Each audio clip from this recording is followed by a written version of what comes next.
మంచిదండి. Thanks so much for joining and people who are joining మీ. So, మీ అందరికి బట్టి I thank God. So, without delay will start our study. Right. So, Bibles తీసి పెట్టుకోండి. ఆదికాండము 18వ అధ్యాయం. Genesis chapter 18. So, we are going to study the entire chapter God willing. So, మరి మీరు గమనించినట్లయితే ఆదికాండం అబ్రహామును పిలుచుకున్నప్పటి నుంచి 12వ అధ్యాయం నుంచి step by step we are traveling with Abraham in this faith journey. మనం అబ్రహాముతో కూడా ఈ విశ్వాస యాత్రలో ప్రయాణిస్తూ అనేకమైన విషయాలు నేర్చుకున్నాం. సో, 12వ అధ్యాయంలో మనం ఏమి నేర్చుకున్నామంటే మొదటి భాగంలో first part of Genesis 12th chapter. So, with faith and obedience. So, దేవుడు విశ్వాసం ఉంచినప్పుడు దేవుని యందు విశ్వాసం మనల్ని విధేయతలోకి నడిపించాలి. So, the faith in God should lead us to obedience అనేది నేర్చుకున్నాం. తర్వాత సెకండ్ పార్ట్ ఆఫ్ 12th చాప్టర్‌లో faith and trials. So, the trials comes to purify our faith. So, దానిలో ఎలా నమ్మకంగా ఉన్నాడో అబ్రహాము, లేదంటే నమ్మకంగా లేడో అది కూడా పరిశీలించాం. 13th చాప్టర్‌లో వెన్ దే బికేమ్ రిచ్, ఆ చాయిసెస్ ఏర్పరచుకున్నప్పుడు హౌ లోట్ చూజ్ దేవుడిని కన్సిడర్ చేయకుండా ఆయన సొదొమ గొమొర్రా అని ఆయన పచ్చగా ఉంది కదా అని చెప్పి చూజ్ చేసుకున్నాడు ఆ వ్యాలీని, జోర్డన్ వ్యాలీని. But Abraham valued God. ఆయన లెసన్స్ ఆయన నేర్చుకుని he preferred to stay in Canaan because that's the promised land that God gave him. So, అక్కడ టెంట్స్‌లో ఉండటానికి ఆయన ఫెయిత్‌తో దేవుడి కోసం టెంట్స్‌లో బతకడానికి ఆయన ప్రిఫర్ చేసినట్లు చూసాం. సో, అక్కడ ఫెయిత్ అండ్ చాయిసెస్ అనేది నేర్చుకున్నాం. తర్వాత 14th చాప్టర్‌లో బ్యాటిల్స్ గురించి మనం నేర్చుకున్నాం. ఫెయిత్ అండ్ బ్యాటిల్స్ ఏ రీతిగా అయితే బ్యాటిల్స్‌లో దేవుడు మనకు తోడై ఉంటాడు. మనం ఎలా జయించేవారుగా ఉండాలి, ఓవర్‌కమర్స్‌గా ఉండాలి అనేది మనం నేర్చుకున్నాం. సో, 15th చాప్టర్‌లో ఫెయిత్ అండ్ ద కావరెంట్, ఆ ప్రామిస్ గురించి మనం నేర్చుకున్నాం. సో, డిసప్పాయింట్మెంట్‌లో ఉన్నప్పుడు దేవుడు అబ్రహాంకి ఎట్లయితే ఫెయిత్ ఆ ప్రామిస్ ఇచ్చాడో మనం చూసాం. 16th, 17th చాప్టర్స్‌లో faith and denying of self అనేది నేర్చుకున్నాం. సో, ఎలా అయితే విశ్వాసికి దేవుళ్ళలోకి వచ్చినా కానీ వెంటనే పర్ఫెక్ట్ అవ్వడు. సో, వాడి మీద డిపెండ్ అవ్వటం నేర్చుకుంటాడు. కాన్ఫిడెన్స్, సెల్ఫ్ కాన్ఫిడెన్స్, దేవుడి మీద ఉంచాల్సిన ఫెయిత్‌ని వాడి మీద వాడు ఉంచుకుంటాడు. కాబట్టి దేవుడు దాన్ని అసహించుకుంటాడు. అల్టిమేట్‌గా God wants his people to deny their self. Jesus Christ అనే మాటలు మనం నేర్చుకున్నాం. నన్ను వెంబడించుకోరు వాడు, whoever wants to follow me should deny himself. తను ఉపేక్షించుకుని తన సిలువను ఎత్తుకుని he should bear his cross and follow me అనేది మనం నేర్చుకున్నాం. సో, ఇవన్నీ ఒక విశ్వాసి లైఫ్‌లో వచ్చే డిఫరెంట్ ఏరియాస్. సో, వీటిలన్నిటిలో మనకి ఫెయిత్ ఎలా ఉండాలి అనేది మనకి ఎగ్జాంపులరీగా ఉండటానికి మనము అబ్రహాంతో పాటు నడుస్తూ ఇవన్నీ నేర్చుకుంటా ఉన్నాం. గమనించండి, సేమ్ ఆర్డర్‌లో రాకపోవచ్చు కానీ every believer has to go through these experiences. So, ఇవి నేర్చుకుంటుంటే మనకి ఏది ఫెయిత్ కాదు, ఏది ఫెయిత్‌తో మనకి చాలా నీట్‌గా అర్థం అవుతా ఉంటది. సో, ఈరోజు 18th చాప్టర్‌లో 18, 19 చాప్టర్స్ ఇన్ ఫ్యాక్ట్ కలిపి చూడాలి. సో, దీనిలో మనం ఏమి నేర్చుకుంటామంటే faith and God's judgment or God's justice. విశ్వాసము మరియు దేవుని యొక్క తీర్పు అనే పాయింట్‌ని నేర్చుకోబోతా ఉన్నాం. ఎందుకు ఇది ఇంపార్టెంట్ అంటే గమనించండి, మన ఫెయిత్ లైఫ్‌లో కొన్ని సార్లు మనము దేవుని యొక్క మార్గాలు, ద వేస్ ఆఫ్ గాడ్ గుండా వెళ్తున్నప్పుడు దేవుడు ఏం చేస్తున్నాడు, ఎందుకు చేస్తున్నాడు కొన్ని సార్లు మనకి అర్థం కాదు. సో, ఇట్లాంటప్పుడు మన ఫెయిత్ షాటర్ అయ్యే అవకాశం ఉంది. So, we need to understand how God operates. అది చాలా ఇంపార్టెంట్ మన ఫెయిత్ లైఫ్‌లో. ఎస్పెషల్లీ ఈ జడ్జ్‌మెంట్ విషయంలో దేవుడు ఎందుకు జడ్జి చేస్తాడు, ఏ కారణాలను బట్టి జడ్జి చేస్తాడు అనే విషయాలు మనకు తెలియకపోతే మన ఫెయిత్ లెవెల్స్ షార్టర్ అయ్యే అవకాశం ఉంది. So, we need to know the ways of the Lord in God's judgement. కాబట్టి ఆ హోప్‌తో మనము ఈ యొక్క చాప్టర్‌ని మనం ధ్యానిద్దాము. మంచిది. బైబిల్స్ తీయండి. జెనసిస్ 18th చాప్టర్ నేను ఫస్ట్ నుంచి చదువుతా ఉన్నాను. And the Lord appeared to him by the oaks of Mamre as he sat at the door of his tent in the heat of the day. So, ఇక్కడ అబ్రహాము ఈ Mamre ప్రాంతంలో ఉంటున్నట్లుగా చూస్తున్నాం. ఇక ఎక్కడ తెలుస్తుంది అంటే మీరు జెనసిస్ 13:18లో మనకి తెలుస్తుంది. ఎప్పుడైతే లోతు వెళ్ళిపోతాడు అబ్రహాంని వదిలేసి ఆ యొక్క జోర్డన్ వ్యాలీ వైపు. ఈయన దేవుడు ఇన్ని God asks him to travel north east west south. అప్పుడు అబ్రహాం బయలుదేరి నార్త్ వర్డ్ వచ్చి ఆయన హెబ్రోన్ దగ్గర ఉన్న మమ్రే అనే ఓక్స్ ఆఫ్ మామ్రే అంటారు, అంటే అక్కడ చెట్లు, ఓక్స్ అంటే బిగ్ ట్రీస్. సో అక్కడ ఆయన సెటిల్ అయినట్లుగా మనం చూస్తా ఉన్నాం. సో ఆయన స్టిల్ హీస్ దేర్. ఇంకొకటి మనం గమనించాల్సింది ఏంటంటే అప్పుడు టెంట్స్లోనే బ్రతుకుతా ఉన్నాడు. అప్పుడు ప్రాబబ్లీ ఆయనకి 77 ఇయర్స్ లేకపోతే 78 ఇయర్స్ అట్లా అనుకోవచ్చు. ఇప్పుడు ఆయనకి 99 ఇయర్స్, అంటే ఆల్మోస్ట్ 88, 98 20 ఇయర్స్‌గా ఆయన టెంట్స్‌లోనే బ్రతుకుతా ఉన్నాడు. So he did not simply కొంతకాలం ఉండేసి తర్వాత వేరే వెళ్ళేసి మిగిలిన వాళ్ళతో కలిసిపోవటం కాదు. సో టెంట్స్‌లో బ్రతకటం అది దేనికి దాని నుంచి మనం ఏం నేర్చుకోవాలని నేను ఆల్రెడీ ప్రీవియస్ టీచింగ్స్‌లో చెప్పాను, ఒకసారి చూడొచ్చు. సింపుల్‌గా చెప్పాలి అంటే హెబ్రీ గ్రంథకర్త ఏమంటాడంటే 11th చాప్టర్‌లో, by faith Abraham lived in tents as if he is a traveller, as if he is a sojourner. ఎందుకు ఆయన యాత్రికుడుగా, పరదేశిగా ఆయన టెంట్స్‌లో బ్రతికాడంట. He could have lived like లోతులాగా ఆయన కూడా వెళ్ళి ఆయన మిగిలిన వాళ్ళతో కలిసి జీవించవచ్చు, కానీ ఆయన ఎందుకు టెంట్స్‌లో ఉంటున్నాడు అంటే అది కూడా విశ్వాసం వల్లనే. So by faith he was living in tents. ఎందుకు అంటే ఒకటి సిటీస్‌లో, డౌన్ టౌన్స్‌లో లేకపోతే సిటీస్‌లో ఈ పాపం చేసేవాళ్ళు ఎక్కువగా ఉంటున్నట్టుగా జెనసిస్ 13లో మనం చూసాం. ఆ సొదొమ ప్రాంతం ఎక్కడికైతే ఈయన వెళ్ళాడో లోతు, so those people are sinners and their wickedness is great before the Lord అని చెప్పి వాక్యంలో మనకి ఉంటది. So he preferred to live a separated life from sinners. So by faith he lived in tents. ఆయన పరదేశిలాగా, ఆయన యాత్రికుడిలాగా జీవిస్తా ఉన్నాడు. అది చెబుతూ హెబ్రీ పత్రికలో ఏమంటాడంటే, so Abraham was aiming at the aiming at the city, అంటే in other words heaven, kingdom of God, which was built, not built by the human hands, which was built by God. పునాదులు కలిగిన పట్టణము కోసం ఆయన ఎదురు చూస్తూ ఉన్నాడు. ఆయన దానికోసం ఎదురు చూస్తూ ఆయన ఇక్కడ టెంపరరీగా జీవిస్తున్నట్లుగా ఉన్నాడు. సో ఇది మనకి ఫెయిత్ లెసన్కి చాలా important. So we're almost doing the same thing. ఏంటి అంటే we're all waiting for the second coming of the Lord, where we have our own dwelling for ever and ever.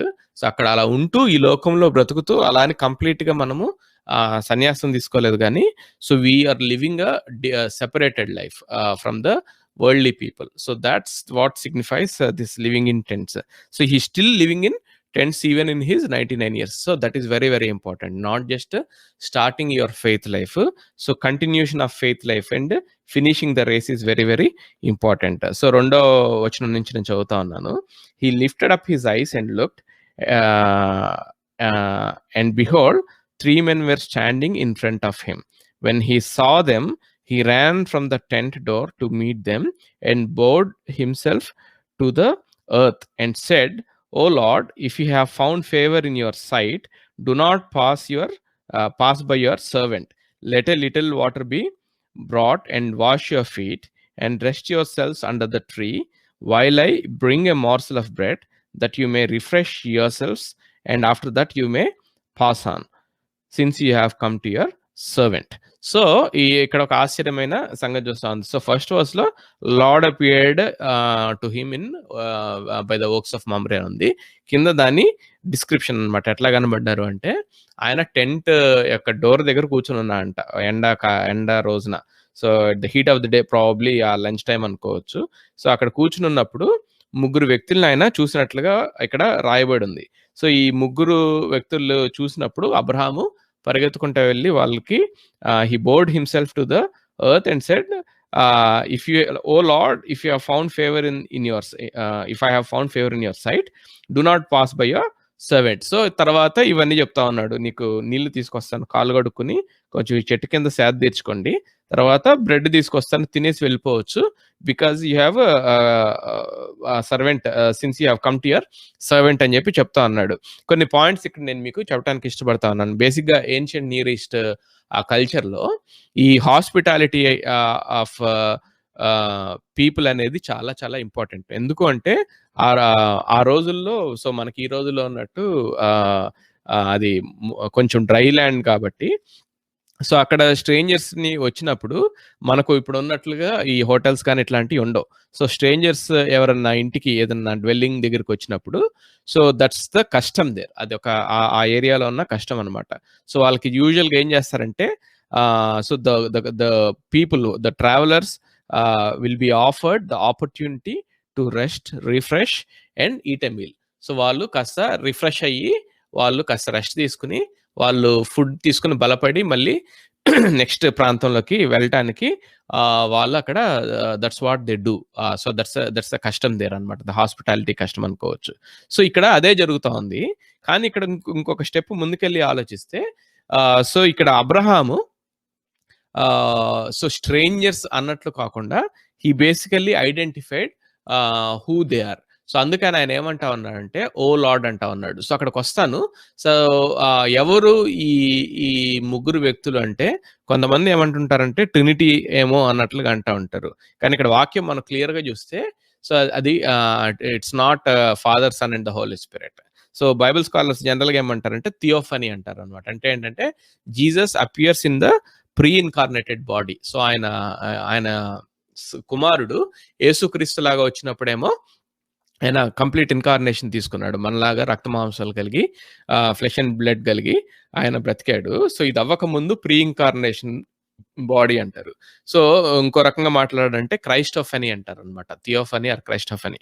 So, it's Jesus appearing in pre incarnated body. So, దీనిలోనే దీన్ని బట్టే కొంతమంది ఏమంటారంటే జాన్‌లో ఈ యేసయ్య ఈ ఫారిసీస్‌తో ఆయన ఆర్గ్యుమెంట్ జరుగుతున్నప్పుడు నేను అబ్రహాము కంటే గొప్పవాడు ఇక్కడున్నాడని చెప్తున్నప్పుడు సో, నువ్వు మీరు అబ్రహాము పిల్లలు అనుకుంటున్నారు గానీ మీరు అబ్రహాము పిల్లలు కాదు. మీరు డెవిల్ యొక్క చిల్డ్రన్ అని అన్నప్పుడు వీళ్ళు ఈ ఫారిసీస్‌కి కోపమొస్తది. అప్పుడు యేసు ఏమంటాడంటే సో, నేను అబ్రహాము నా రోజు చూడాలనుకున్నాడు అని చెప్తే, నీకు 50 ఏళ్ళు గూడా లేవు. నువ్వు అబ్రహాం నిన్నెలా చూడాలనుకున్నాడు అంటే, he wanted to see my day. ఆయన నన్ను చూసాడు అని చెప్పి ఇక్కడ యేసుక్రీస్తు ఒక మాట అంటాడు. సో, బైబిల్ స్కాలర్స్ ఏమంటారంటే possibly that this is what Jesus was referring to అని.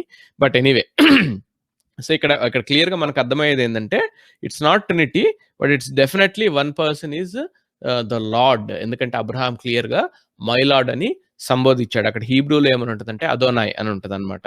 సో, మై లార్డ్ అని సంబోధించాడు. అగైన్ ఆయన యువర్ సర్వెంట్ అని చెప్పి సంబోధిస్తా ఉన్నాడు. So, he addressed God as Adonai and he addressed himself in related to Lord. He addressed himself as servant. Third వర్స్‌లో ఉంది, ఫిఫ్త్ వర్స్‌లో ఉంది సర్వెంట్ అని. కాబట్టి probably Abraham recognised it as Lord అని చెప్పి మనం అనుకోవచ్చు. సో, ఇక్కడ ఇంకొక పాయింట్ మనం గమనించాల్సింది ఏంటంటే see how sensitive Abraham was towards the Lord. So, ఆయన ఎప్పుడైతే చూసాడో he recognised that it is God. అంటే ఫేషియల్ రికగ్నిషన్ అని నేను అన్నగాని స్పిరిచువల్‌గా we should be able to recognise the presence of the Lord. So, ఆ లెసన్ మనం ఇక్కడ నేర్చుకోవచ్చు. మంచిది. ఫిఫ్త్ వర్స్ ఆయన అలా అడిగినప్పుడు వీళ్ళు ఏమంటా ఉన్నారు, since you have come to your servant అంటే ఫిఫ్త్ వర్స్ చదువుతా ఉన్నాను. So, they said do as you have said. Sixth verse and Abraham went quickly into the tent to Sarah and said, quick, 3 seahs of fine flour, knead it and make cakes. And Abraham ran to herd and took a calf, tender and good, and gave it to a young man who prepared it quickly. Then he took curds and milk and the calf that he had prepared and set it before them, and he stood by them under the tree while they ate. So, ఇది ఇక్కడ మనకి అబ్రహాము ఏమేం చేస్తున్నాడో details తెలుస్తుంది. So, one thing that we can learn here is Abraham's hospitality, right? So, ఆయన ఒకవైపు he's generous in his hospitality and he's preparing the meal very generously. జనరల్‌గా ఏమంటారంటే 3 seahs of fine floor. So, it's not an ordinary flour, it's a fine flour, number one. 3 seahs is equals to 16 kilos of floor అంట. మన మెజర్‌మెంట్‌లో చూసుకోవాలంటే. So, అది ఇక్కడ Abraham చేస్తున్నట్లుగా చూస్తా ఉన్నాం. తర్వాత ఆయన ఒక కాఫ్‌ని మరి వాళ్ళు ఆ రోజుల్లో ఎంత తింటారో మనకైతే తెలీదు గానీ, he he he went by himself వేరే వాళ్ళని అపాయింట్ చేసి ఒక మంచి దూడ తీసి ప్రిపేర్ చేయమని చెప్పొచ్చు. But no, he went by himself. ఆయన సెలెక్ట్ చేసి ఆయన ప్రిపేర్ చేయమని ఇచ్చాడు. తర్వాత not only that curds and yogurt ఇవన్నీ తీసుకొచ్చాడు. గమనించండి. వాళ్ళకేం చెప్పాడు? నేను సింపుల్‌గా మోర్సల్ ఆఫ్ బ్రెడ్ తీసుకొస్తాను. మీరు తిని బలం రెస్ట్ తీసుకొని తిని బలం తెచ్చుకొని ఎళ్ళండి అని చెప్పి ఇక్కడ చాలా అంటే వాళ్ళకి చెప్పిన దానికంటే ఆల్‌మోస్ట్ 5 టైమ్స్ ఇక్కడ కుక్ చేస్తున్నట్లుగా మనం చూస్తున్నాం. So, that shows the generosity of Abraham. దీని నుంచి మనం నేర్చుకోవాలి. తర్వాత రెండోదేంటంటే హి రెస్పెక్టెడ్ దేర్ టైమ్. చూడండి వర్స్ 6లో 2 టైమ్స్ క్విక్లీ అనే మాట మనకి వినబడతా ఉంటది. వర్స్ 7లో హి ర్యాన్ అని మనకి వినబడతా ఉంటది. ఆయనకి 99 ఏళ్ళు రైట్. సో, హి ర్యాన్ అని మనకి వినబడతా ఉంటది. తర్వాత ఆ సర్వెంట్ హి ప్రిపేర్డ్ క్విక్లీ అని చెప్పి వినబడతా ఉంటది. So, it all shows that Abraham respected the time of this 3 men that he saw. తర్వాత మూడోది మనం ఏం నేర్చుకోవచ్చంటే హీ సర్వ్డ్. ఆయన వాళ్ళకి ఫుడ్ పెట్టి he stood by them while they ate. జనరల్‌గా అది మనం ఎలా అర్థం చేసుకోవాలంటే మనకి ఇండియన్ కాంటెక్స్ట్‌లో సర్వ్ చేస్తా ఉంటారు కదా! తినిందాక ఏం కావాలి అని చూసుకుంటా ఉంటారు కదా!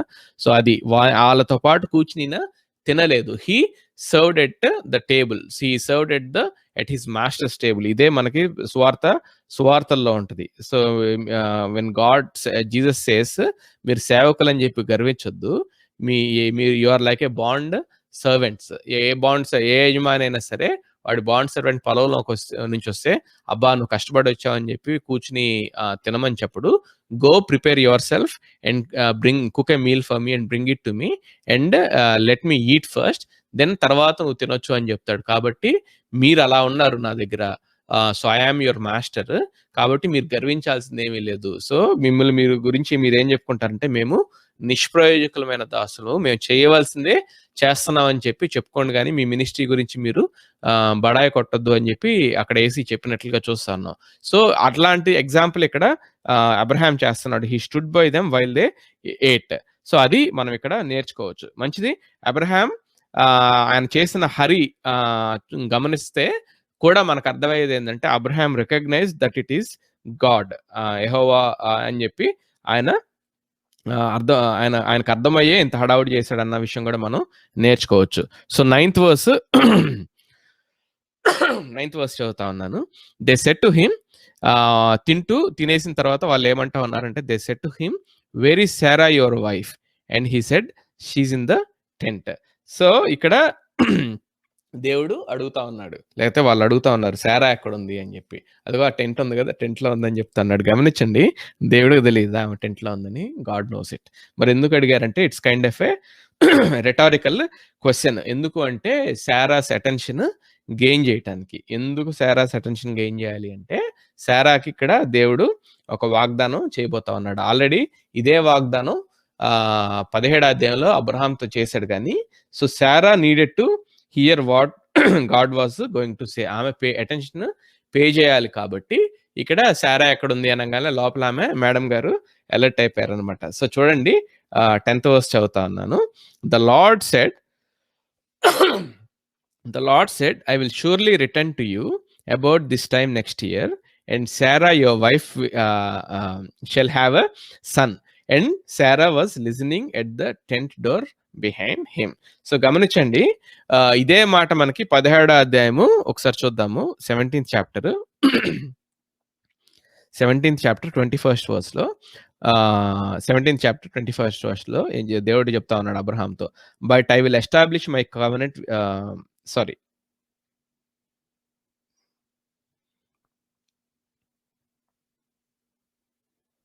Right. But I will establish my covenant with Isaac, whom Sarah shall bear to you at this time next year.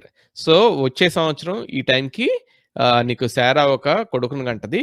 ఆయన ద్వారా నేను నిబంధన నియమిస్తాను అని చెప్పి 17వ అధ్యాయం 21వ వచనంలో చెప్పాడు. సో, అదే ప్రామిస్‌ని ఇక్కడ 10వ వచనంలో 18th చాప్టర్ 10th వర్స్‌లో రీట్రేట్ చేస్తున్నట్లుగా మనం చూస్తున్నాం. I will surely return to you about this time next year, and Sarah your wife shall have a son. So 11th verse నుంచి 14th వర్స్ దాకా చదువుతున్నాను, చాలా జాగ్రత్తగా గమనించండి, ఇది చాలా important. Now Abraham and Sarah were old, advanced in years, the way of women has ceased to be with Sarah. So Sarah laughed to herself, saying, after I am worn out and my Lord is old, shall I have pleasure? In other words, shall I have a son? The Lord said to Abraham, why did Sarah laugh and say, shall I indeed bear a child now that I am old? Is anything too hard for the Lord? At the appointed time I will return to you about this time next year, and Sarah shall have a son. So ఇది వాళ్ళకైనా conversation అనమాట. So ఇక్కడ ఏమవుతా ఉందో చాలా జాగ్రత్తగా మనం అర్థం చేసుకోవాలి. అబ్రహాముకి ఇట్లా ఈ మాట చెప్తున్నప్పుడు సారా విని ఆమె నవ్వుకుందంట. ఎందుకు నవ్వుకుంది అంటే ఇక్కడ 11th వర్స్ చూస్తే, now Abraham and Sarah were old, advanced in years, the way of women had ceased to be with Sarah. అంటే ఇంకో రకంగా చెప్పాలి అంటే ఆమె మెనోపాజ్ ఏజ్ లోకి ఎంటర్ అయిపోయింది. So there is no way biologically that she can conceive.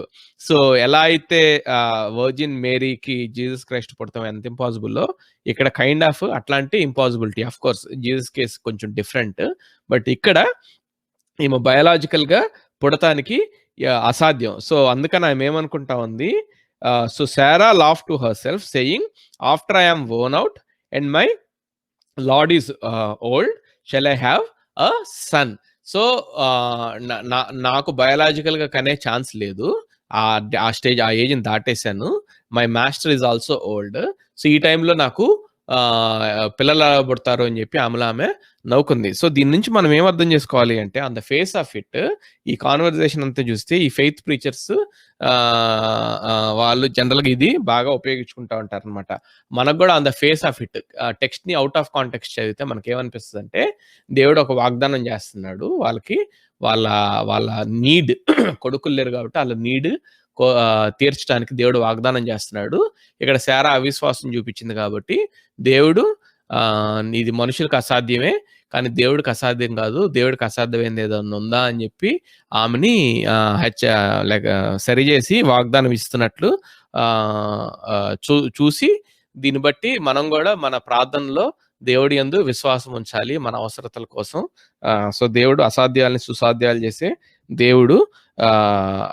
ఇట్లాంటి interpretations తీసే అవకాశం ఉంది. సో అలా తీయకూడదా అంటే maybe you know, but that's not the primary interpretation here. ఒకసారి ఇంటర్ప్రిటేషన్ టెక్స్ట్ కాంటెక్స్ట్ లో పెట్టి చూడండి, మీకు అర్థమవుతుంది. ఇక్కడ ఏం జరుగుతా ఉందంటే, బేసిక్ గా నేను మీకు లాస్ట్ వీక్ ఆ ముందు వీక్ చాలా క్లియర్ గా చెప్పాను. దేవుడు God intentionally waited Abraham and Sarah to cross the age of fertility. ఎందుకు అంటే ఆ ఫర్టిలిటీలో ఉండంగా దేవుడు ఐజాక్ ని ఇస్తే there may come a point that Isaac అనే అతను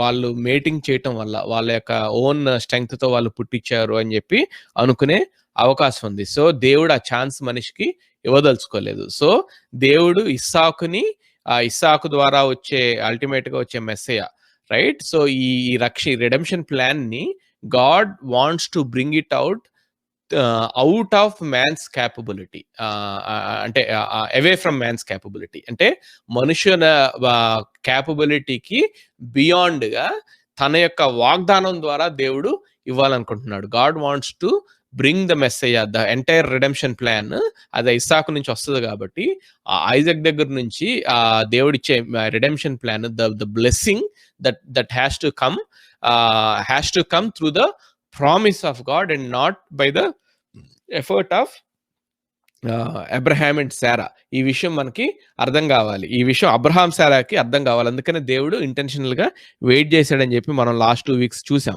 సో దాన్ని ఇంకా సింపుల్ గా చెప్పుకోవాలి అంటే, the end of man is the beginning of God and his blessing.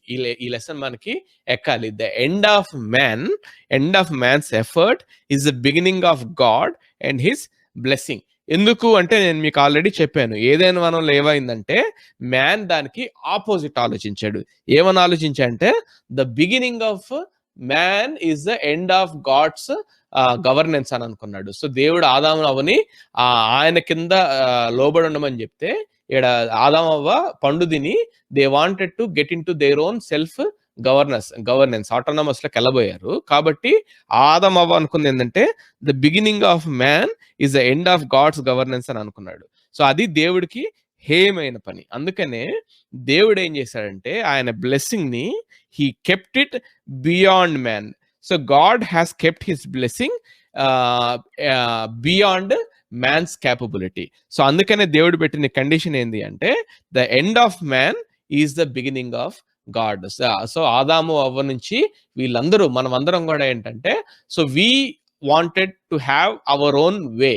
So the beginning of the man should be the end of God's governance అని చెప్పి మనము పాపం చేస్తే సో దేవుడు పెడుతున్న కండిషన్ ఏంటంటే no if you want God and his blessing your ruling will not work there. So the end of man is the beginning of God and his blessing. So that's the lesson God wants Abraham and Sarah to learn. So అలాంటి పాపంలో పడిపోయిన మనుషులందరూ వాళ్ళ యొక్క self ruling లో ఉన్న మనుషుల్లోంచి అబ్రహాంని శారాని దేవుడు ఎందుకు పిలిచాడు అంటే ఈ పర్టికులర్ లెసన్ వాళ్ళకి నేర్పటానికి.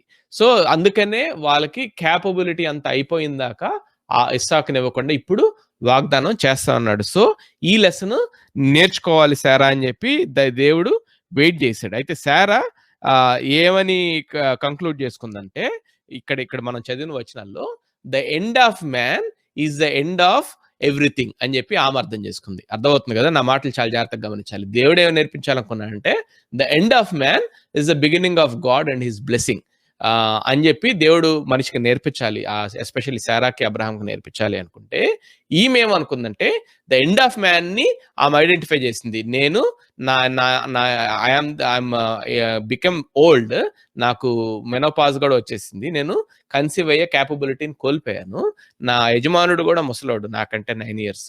So we're out of biologically out of our age. So we're the end of man. కానీ అక్కడి నుంచి is the beginning of God అని ఆలోచించాల్సింది పోయి the end of man is end of everything అని చెప్పి ఆమె కంక్లూడ్ చేసింది. ఇంకో రకంగా చెప్పాలంటే మాకు వయసు అయిపోయింది కాబట్టి కొడుకు ఎలా పడతాడు, సో ఇంకో రకంగా అనాలంటే ఇది మాకు ఇంపాసిబుల్ కాబట్టి ఇక ఇది ఇంపాసిబుల్లే అని చెప్పి ఆమె కంక్లూడ్ చేసింది. అందుకని దేవుడు ఆమెని కరెక్ట్ చేయాల్సి వచ్చింది. అందుకని మనం 13th verse లో అనుకుంటా, ఒక్క నిమిషం ఆ వాక్యం చూద్దాము. 13వ అధ్యాయంలో the Lord said to Abraham, why did Sarah laugh and say shall I indeed bear a child now that I am old. So నేను ముసలిదాన్ని అయ్యాను కాబట్టి నేను ఎలా కనగలనని చెప్పి ఆమె ఎందుకు అనుకుంటుంది. అలా అనుకుంటూ ఆమె ఏం చేస్తుందంటే she is recognising the end of herself, కానీ the end of herself is not the end of God. The end of herself is the beginning of God. ఆ పాయింట్ ఆమె మిస్ అవుతుంది. సో ఆమెతో సమానంగా లేకపోతే దేవుని యొక్క శక్తిని ఈమె యొక్క శక్తితో సమానంగా ఆమె చూసుకుంటా ఉంది. సో మేము బయోలాజికల్ గా కనే శక్తిని మేము కోల్పోయాం కాబట్టి ఇంకంతే, శక్తి లేదు అన్నట్లు ఆమె అనుకుంటా ఉంది. సో దాన్ని దేవుడు కరెక్ట్ చేస్తా ఉన్నాడు. ఏమని చెప్తా ఉన్నా అంటే ఎందుకు సేరాయాలనుకుంటుంది. 14th verse లో is there anything too hard for the Lord, at the appointed time I will return to you about this time next year and Sarah shall have a son. So ఇప్పుడు దాకా నేను ఇవ్వకుండా ఆపింది ఏంటంటే మీరు you should lose all the confidence in your self. You should come to the zero confidence. మీరు ground level కి రావాలి అబ్రహాం, అందుకోసం నేను వెయిట్ చేశాను. So but the end of your self doesn't mean that I cannot do anything. It's just the end of you but not the end of me.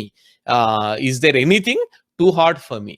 Is there anything too hard for the Lord అని చెప్పి ఆయన ఏమన్నా అంటే ఇంకెక్కువ మాట్లాడకుండా, so నేను next year ఈ టైంకి వస్తాను, you will have a son, నేను ఐ విల్ గివ్ యూ, ఇట్లాంటివి కూడా మాట్లాడలా, you will have a son period అని చెప్పి ఇక్కడ దేవుడు చెప్తా ఉన్నాడు. సో ఇలా మనము కాంటెక్స్ట్లో పెట్టి అర్థం చేసుకోవాలి. కాంటెక్స్ట్ నుంచి తీసేసి దేవుడికి అసాధ్యమైనది ఏది లేదు, మంచిదే, వాగ్దానాలు క్లెయిమ్ చేసుకుంటాం మంచిదే, కానీ పాయింట్ ఏంటంటే కాంటెక్స్ట్లో ఆ టెక్స్ట్ కున్న మీనింగ్ తీసేసి దాన్ని ఫెయిత్ పొందుకోవటం కోసం ఫెయిత్ ఎక్సర్సైజ్ చేస్తున్నాం అన్నట్లుగా దీన్ని అట్లా కంటే కూడా కాంటెక్స్ట్లో పెట్టి ఇక్కడ ఇది ఒక రెబ్యూక్ లాగా మనం అర్థం చేసుకోవాలి. So the lesson that we can learn from this 11 to 14 versus ఏంటంటే, so as long as we క్లింగ్ to our self, as long we don't empty hour cells, God will not begin to fill his blessing in to our vessel. So మన మన మన మన మన వెజల్ని ఎప్పుడు దేవుడు నింపటం మొదలేస్తాడు అంటే, నిన్ను నువ్వు ఎంప్టీ చేసుకున్నప్పుడు. నిన్ను నువ్వు ఎంప్టీ చేసుకోకుండా దానిలో ఇంకా కాస్త నీ ఓన్ ప్రైడ్, నా ఓన్ సెల్ఫ్ కాన్ఫిడెన్స్ ఉంచుకున్నాను అంటే, so God will not pour his blessing there. So when you empty yourself, that's when God will start pouring his blessing. So 15th వర్స్లోకి వెళ్తున్నాను. సో ఇక్కడ ఆమె ఏమంటా ఉంది, but Sarah denied it saying, I did not laugh for she was afraid. He said, no but you did laugh. ఇక్కడ ఆమె ఆయన ఏం చేస్తా ఉందంటే, కవర్ చేసుకోవటానికి ట్రై చేస్తా ఉంది. నేను నవ్వలేదు అని చెప్పి ఆమె కవర్ చేసుకోవడానికి ట్రై చేస్తా ఉంది. సో దేవుడు ఏమంటా ఉన్నా అంటే, నో యూ డిడ్ లాఫ్ అని చెప్పి చెప్తా ఉన్నాడు. గమనించండి, ఎప్పుడైనా సరే పొరపాటు జరిగినప్పుడు it's better to confess to the Lord than to cover your head, because God knows everything. అందుకనే కొత్త నిబంధనలో ఒక చోట ఏం రాయబడి ఉంటుందంటే, so everything is transparent to his eyes అని చెప్పి రాయబడి ఉంది. కాబట్టి nothing we can hide from the Lord. But ఈ పర్టికులర్ మాట చాలా ప్రాముఖ్యం. ఎందుకు అంటే, తర్వాత దేవుడు ఆ సొదొమ గొమొర ప్రాంతాల్లో దేవుడు జడ్జిమెంట్ గురించి అబ్రహాంతో మాట్లాడబోతా ఉన్నాడు. సో ఆ మాట్లాడేటప్పుడు వాళ్ళు చేసిన పాపాల గురించి ఇక్కడ దేవుడు అబ్రహాంతో మాట్లాడబోతా ఉన్నాడు. సో ఇక్కడ శారాతో దేవుడు ఆమె టెంట్ వెనక ఆమె బయటకు కూడా అని ఉండదు బహుశా, ఆమె మాట్లాడుకుంటూ దేవుడు యొక్క ప్రామిస్ ని క్వశ్చన్ చేసుకున్న సంగతి బయట ఈయన అబ్రహాం మాట్లాడాడు అంటే, ఇది బ్లూటూత్ కాదు కదా, వైఫై కాదు కదా, this is it's way beyond all these technologies. ఆమె అక్కడ అనుకున్నది ఇక్కడ ఈయనకు తెలిసింది. So we should understand that God knows our heart, God knows our thoughts, God knows our intentions. 139 సామ్లో ఏమంటుందంటే, మాట నా నోట రాకముందే నీకది తెలుసు అని చెప్పి అక్కడ కీర్తనాకారుడు దేవుడి గురించి మాట్లాడుతూ ఉంటాడు. సో సారా ఈ మాట అనుకున్న సంగతి దేవుడు బయట చెప్పాడు. ఇది మనకు తెలియటం ఎందుకు ఇంపార్టెంట్ అంటే, we should understand that God knows our hearts, the desires of our heart. God knows the doubts in our mind. God knows our thoughts. God even knows the intentions of our thoughts. Thoughts ఏ కాదు, intentions of the thoughts కూడా దేవుడికి తెలుసు. అది తెలుసు కాబట్టే ఇక్కడ తర్వాత దేవుడు తీర్పులోకి, so it's an entry. This verse is introducing us to the following verses. ఒకసారి చూద్దాం, అక్కడ జడ్జిమెంట్ గురించి దేవుడు మాట్లాడబోతా ఉన్నాడు. సో ఈ 15వ వచనం నుంచి మనం ఏమో నేర్చుకోవాలంటే, God knows our heart, right? So అది నేర్చుకోవాలి. 16వ వచనం చదువుతున్నాను. Then the men set out from there and they looked down towards Sodom, and Abraham went with them to set them on their way. So వాళ్ళు బయలుదేరి వెళ్తా ఉన్నారు. Abraham వాళ్ళకి send off ఇవ్వడానికి బయలుదేరాడు. సో వాళ్ళు లెగిసి ఇక్కడ ఒక ఇంట్రెస్టింగ్ ఫ్రేజ్ ఉంటుంది, they looked down at the valley, లేకపోతే దే లుక్ డౌన్ టువర్డ్స్ సొదొమ్ అని మనకి ఇక్కడ ఉంది. కొన్నిసార్లు ఇంట్రెస్టింగ్ ఫ్రేజెస్ ఉంటాయి మనకి. జెనసిస్ 13:10లో అబ్రహాంకి లోత్కి డిఫరెన్సెస్ వచ్చినప్పుడు, నువ్వు లెఫ్ట్ తీసుకో, మన గొడవలు ఎందుకు, నువ్వు కొంత ల్యాండ్ తీసుకుని వెళ్ళిపో అని చెప్పి అబ్రహాం సలహా ఇచ్చినప్పుడు, లోతు ఇదే జోర్డన్ వ్యాలీ వైపు అక్కడ నుంచి చూసినట్లుగా ఉంటది. సో మీరు తర్వాత టైం ఉన్నప్పుడు చూడండి, జెనసిస్ 13:10లో ఏమంటుంది అంటే క్లియర్ గా, Lot looked up to Jordan valley అని ఉంటుంది. Lot looked up to Jordan valley అని ఉంటుంది. ఇక్కడేమో వీళ్ళు ఏం చేస్తా ఉన్నారు, they looked down to Sodom అని చెప్పి ఇక్కడ రాయబడి ఉంది 16వ వచనంలో. That's an interesting thing. మంచిది. 17th వర్స్ నుంచి 19th వర్స్ దాకా చదువుతున్నాను. The Lord said, shall I hide from Abraham what I am about to do, seeing that Abraham shall surely become a great and mighty nation, and all the nations of the earth shall be blessed in him. For I have chosen him that he may command his children and his household after him to keep the way of the Lord by doing righteousness and justice, so that the Lord may bring to Abraham what he has promised him. So ఇక్కడ ఏం జరుగుతా ఉంది అంటే legacy వెళ్ళిపోతా వాళ్ళు సొదొమని చూశారు. So this is the actual reason, అంటే one of the main reasons why this 3 men were there. సో వాళ్ళు ముగ్గురు అక్కడ ఎందుకున్నారు అంటే వాళ్ళు ఈ ఈ ఈ సొదొమ గురించి వాళ్ళు జడ్జి చేయడానికి వాళ్ళు దిగొచ్చినట్లుగా ఉన్నాం. ఈ ప్రాసెస్‌లో వాళ్ళు అబ్రహాంను కలుసుకున్నారు. మంచిది భోంచేసేసారు. అంత అయిపోయిన తర్వాత శారాకి ఇవ్వాల్సిన ప్రామిస్ ఇచ్చిన తర్వాత బయలుదేరి అక్కడ Lord he speaking to the other people. ఏంటంటే మనము ఏం చేయబోతున్నాం అబ్రహాం నుంచి దాస్తామా 17th verseలో, shall I hide right the Lord said shall I hide from Abraham what I'm about to do. So నేను అబ్రహాంకి ఏం చేయబోతున్నానో దాస్తానా అని చెప్పి దేవుడు ఇక్కడ అంటా ఉన్నాడు. ఎందుకు ఈ మాట అంటా ఉన్నాడు అంటే గమనించండి, ఈ 12th చాప్టర్లో దేవుడు అబ్రహాంకి ఒక పొజిషన్ ఇచ్చాడు. ఏంటి అంటే all the nations of the earth shall be blessed in you Abraham అని చెప్పి చెప్తా ఉన్నాడు. ఒక రకంగా చెప్పాలి అంటే అబ్రహాముకి మిగిలిన నేషన్స్కి, లేకపోతే అబ్రహాం నుంచి రాబోతున్న నేషన్స్కి, మిగిలిన నేషన్స్కి ఆయన ఒక లింక్ థ్రెడ్ ఆయన ఫామ్ చేశాడు. సో దాని ప్రకారం ఏంటంటే Abraham has a role. So ఆ రోల్ ప్రకారం ఇక్కడ అబ్రహాంని దేవుడు ఒక రకంగా ఎలా చూస్తున్నాడు అంటే బోర్డు, మన కంపెనీస్లో బోర్డు మెంబర్స్ని ఎట్లయితే చూస్తామో అట్లా ఆ రకంగా, అంటే I'm just giving an example idea కోసం, అట్లా చూస్తా ఉన్నాడు. అంటే ఈయన he's now in partner with us కదా ఈ నేషన్స్ విషయంలో.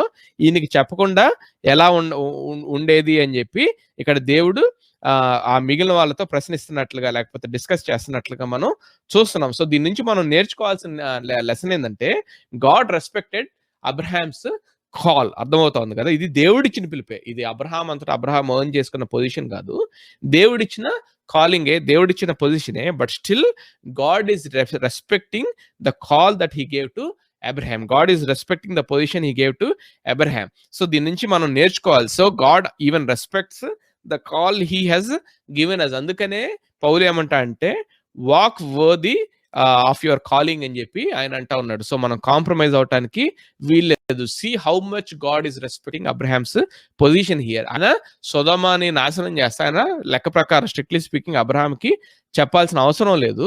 కానీ హీఈస్ మేకింగ్, ఒక రకంగా హ్యూమన్ భాషలో చెప్పాలంటే బోర్డు మెంబర్ అని ఎందుకన్నానంటే జనరల్గా బోర్డు మెంబర్స్కి అట్లా షేర్ చేస్తారు వాళ్ళ తీసుకునే మేజర్ దీనిలో. సో అట్లా దేవుడు అబ్రహాంని కన్సిడర్ చేస్తున్నట్లుగా మనం చూస్తా ఉన్నాం. So this is a lesson for us. God respects our calling. We're supposed to respect our calling and walk worthy of it. అందుకనే 17వ అధ్యాయం స్టార్టింగ్ లో దేవుడు అబ్రహాంతో ఏమంటాడు, నువ్వు నా ఎదుట నడుస్తూ నిందారహితుడు అయ్యండి. Walk before me Abraham and be blameless, because God is respecting his call. So God is respecting our call. We rather not compromise with the world. మనకున్న పిలుపుని బట్టి మనము వరల్డ్తో కాంప్రమైజ్ అవటానికి వీల్లేదు. చాలాసార్లు నా మటుకు నాకు దేవుడిచ్చిన పిలుపుని దేవుడు నాకు చూపించినప్పుడు యంగ్ డేస్లో ఉన్నప్పుడు నా ఫ్రెండ్స్ లేకపోతే కజిన్స్, వీళ్ళు లేకపోతే కజిన్స్ కాదు కానీ ఫ్రెండ్స్ ఎస్పెషల్లీ కాలేజెస్లో అట్లా, సో వాళ్ళు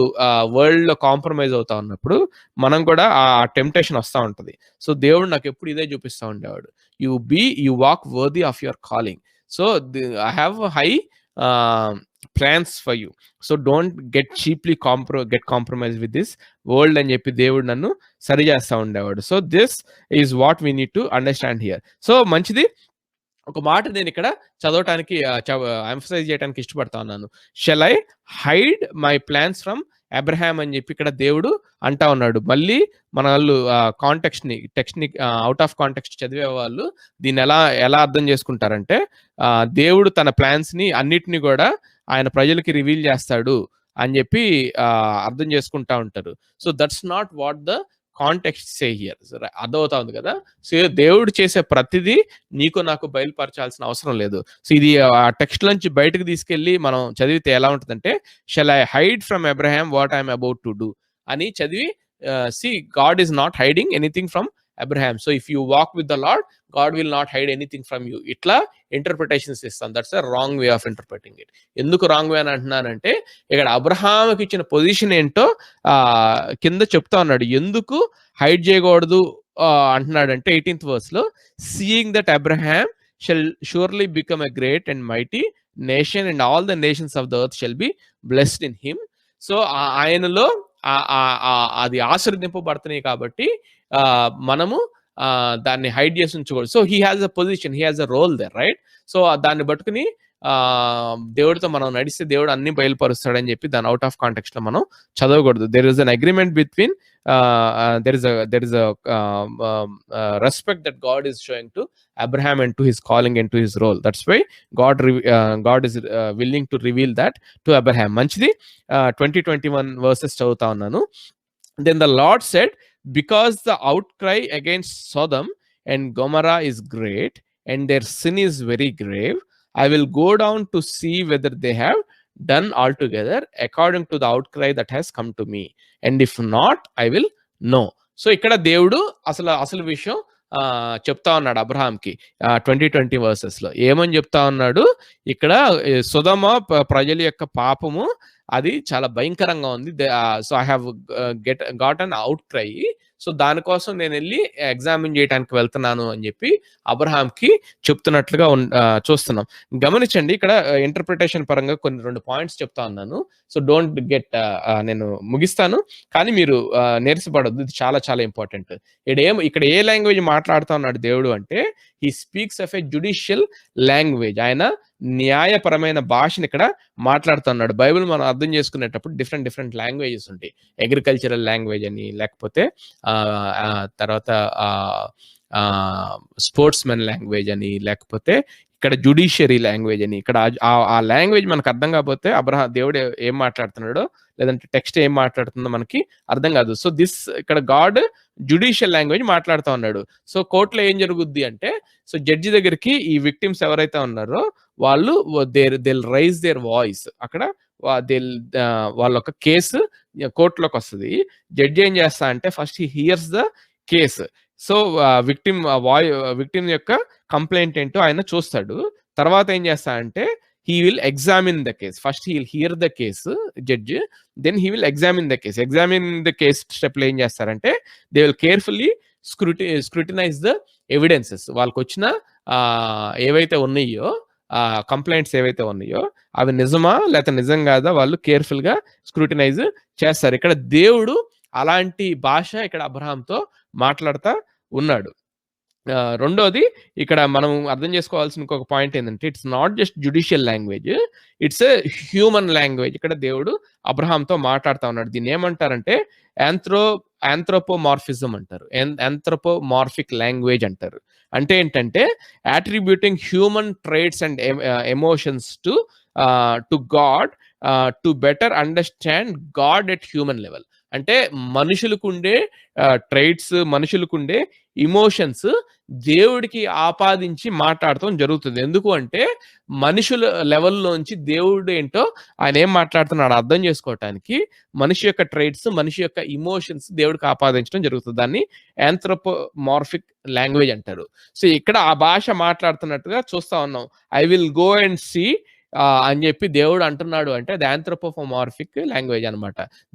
దాన్ని వక్రీకరించి ఇగో దేవుడు వెళ్ళి చూస్తే గానీ ఆయనకి తెలియదు అనమాట. ఆయన హాఫ్ నాలెడ్జ్ అనమాట, ఆయనకి లిమిటెడ్ నాలెడ్జ్ అనమాట అనుకోవటానికి వీల్లేదు. దీన్ని మనం ఎలా అర్థం చేసుకోవాలి అంటే ఇక్కడ God is giving a direct attention to the matter. ఆయన దగ్గరకు వచ్చిన మ్యాటర్ కి he's paying the God giving the direct attention to that matter. So that's what it means by I will go and see. So ఇది anthropomorphic language. ఇదే మా భాషను మనము Genesis 6 chapter లో కూడా చూస్తాం. ఏమంటాడు? God he repented that he made man అంటాడు. అంటే నేను మనిషిని తయారు చేసినందుకు నేను పశ్చాత్తాపడుతున్నాను. దీని నుంచి బైబిల్ ఎనిమీస్ వీళ్ళు ఏం చేస్తారంటే ఆ లాంగ్వేజ్ అర్థం కాక, అంటే దేవుడికి ముందు తెలియదా పాపం చేస్తారని అప్పటికప్పుడు రిపెంట్ అవుతున్నాడా అన్నట్లు. So that's not what it means. ఆ హ్యూమన్ ఇమోషన్స్ దేవుడికి ఆపాదించి రాసే భాషని ఆంథ్రోపోమార్ఫిక్ అంటారు. ఎందుకు అంటే సో వీళ్ళు అండర్స్టాండ్ మనిషి లెక్కలో, అంటే ఈ మన షూస్ లో పెట్టుకుని మనకు అర్థమయ్యే భాష దేవుడు మాట్లాడుతున్నట్టుగా మనం అర్థం చేసుకోవాలి. మంచిది. కొంచెం ముందుకు వెళ్తాను, దీన్ని ఎక్స్ప్లెయిన్ చేస్తాను. నేను ఇందాక చెప్పాను కదా, ఇక్కడ దేవుడు జ్యుడిషియల్ లాంగ్వేజ్ మాట్లాడుతా ఉన్నాడు. ఏమేమి మాట్లాడుతున్నాడో చూడండి. ఇక్కడ why God is about to judge Sodom అనేది ఇక్కడ ఫస్ట్ దేవుడు చెప్తా ఉన్నాడు. దేవుడు ఎందుకు తీర్పు తీర్చబోతున్నాడు, దేవుడు చెప్తున్నాడు ఎందుకు తీర్పు తీర్చబోతున్నాడు. The outcry against Sodom and Gomorrah అది చాలా ఎక్కువగా ఉంది అని చెప్పి ఇక్కడ మనకి కనబడతా ఉంది. 20 వచనంలో, because the outcry against Sodom and Gomorrah is great and their sin is very grave. So court scene లో ఎలా అయితే కేసుని ప్రవేశపెడతారో, దానికోసం విక్టిమ్స్ యొక్క వాయిస్ రేజ్ చేస్తారో, ఇక్కడ దేవుడు అదే భాషను గురించి ఇక్కడ ఎక్స్ప్లెయిన్ చేస్తా ఉన్నాడు. సో నాకు అవుట్ క్రై వచ్చింది ఇక్కడ సొదొమ గొమొర్రా వాళ్ళకి అగెయిన్స్ట్ గా నాకు ఒక కేసు వచ్చింది. And their sin is grave, వాళ్ళ పాపం చాలా దారుణంగా ఉంది. సో అందుకోసం నేను వచ్చాను అని చెప్పి ఇక్కడ అంటా ఉన్నాడు. ఇదే లాంగ్వేజ్ ని మనము చూడండి 19th చాప్టర్, నెక్స్ట్ చాప్టర్ 19వ అధ్యాయము 13వ వచనంలో ఇక్కడ ఏంజల్స్ కూడా, లేకపోతే దేవుడు లేకపోతే ఇక్కడ ఏంజల్స్ మాట్లాడుతా ఉన్నాడు. ఏమంటున్నారు చూడండి 19:13 లో, for we are about to destroy this place because the outcry against its people has become great before the Lord and the Lord has sent us to destroy it. So ఇక్కడ outcry, so ఈ ప్రాంతపు యొక్క ప్రజలకి against గా దేవుని దగ్గర cry వినబడింది. Someone has pleaded against this people. ఎవరు ప్లీడ్ చేశారు అంటే ఇక్కడ క్లారిటీ లేదు, కానీ బైబిల్లో కొన్ని హింట్స్ మనకి ఉంటాయి. ఒకసారి ఆదికాండము 4th చాప్టర్ 10th వర్స్ చూడండి. 4th చాప్టర్ 10th వర్స్లో ఏం జరుగుద్ది అంటే, కయీను హేబేల్ని చంపేస్తాడు. చంపేసిన తర్వాత దేవుడు కయీన్ దగ్గరికి వచ్చి మాట్లాడుతూ, ఏమైంది నీ బ్రదర్ కంటే, నాకేం తెలియదు, I don't know, am I my brothers keeper అని చెప్పి కయీన్ గర్వంగా అడుగుతాడు దేవుడిని. అప్పుడు ఇక్కడ దేవుడు ఏమంటున్నాడు చూడండి 10th వర్స్లో, and the Lord said, what have you done? The voice of your brother's blood is crying to me from the ground. ఎవరు చూడలేదని చెప్పి నువ్వు అబద్ధం ఆడుతున్నావు, కానీ నీ తమ్ముడిని నువ్వు చంపావు కదా, సో అతని రక్తము it is crying to me. So you may think that no one has seen, but నువ్వు ఎవరికైతే అన్యాయం చేసావో, అన్యాయం చేయబడ్డ వాని రక్తము నా దృష్టిలో ఇట్ ఈస్ క్రయింగ్ టు మీ అని చెప్పి ఇక్కడ దేవుడు మాట్లాడుతున్నట్లుగా మనం చూస్తా ఉన్నాం. ఇంకొకసారి జేమ్స్ 5th చాప్టర్, యాకోబు రాసిన పత్రిక 5th చాప్టర్, ఇక్కడ యాకోబు ధనవంతులతో మాట్లాడుతూ ఆయన ఫస్ట్ 4 verses లో ఒకసారి ఏమంటున్నాడు చూద్దాం. James 5th chapter first 4 verses, come now you rich, weep and howl for the miseries that are coming upon you. Your riches have rotted and your garments are moth eaten. Your gold and silver have corroded, and their corrosion will be evidence against you and will eat your flesh like fire. You have laid up treasure in the last days. Behold the wages of the laborers. చాలా జాగ్రత్తగా చూడండి 4th verse నుంచి. Behold the wages of the laborers who mowed your fields, which you kept back by fraud, are crying out against you. And the cries of the harvesters have reached the ears of the Lord of host. So మీరు ఎవరి దగ్గర నుంచి అయితే డబ్బులు ఆపారో, so that money is crying out against you, and the cries of the harvesters have reached the ears of the Lord of host.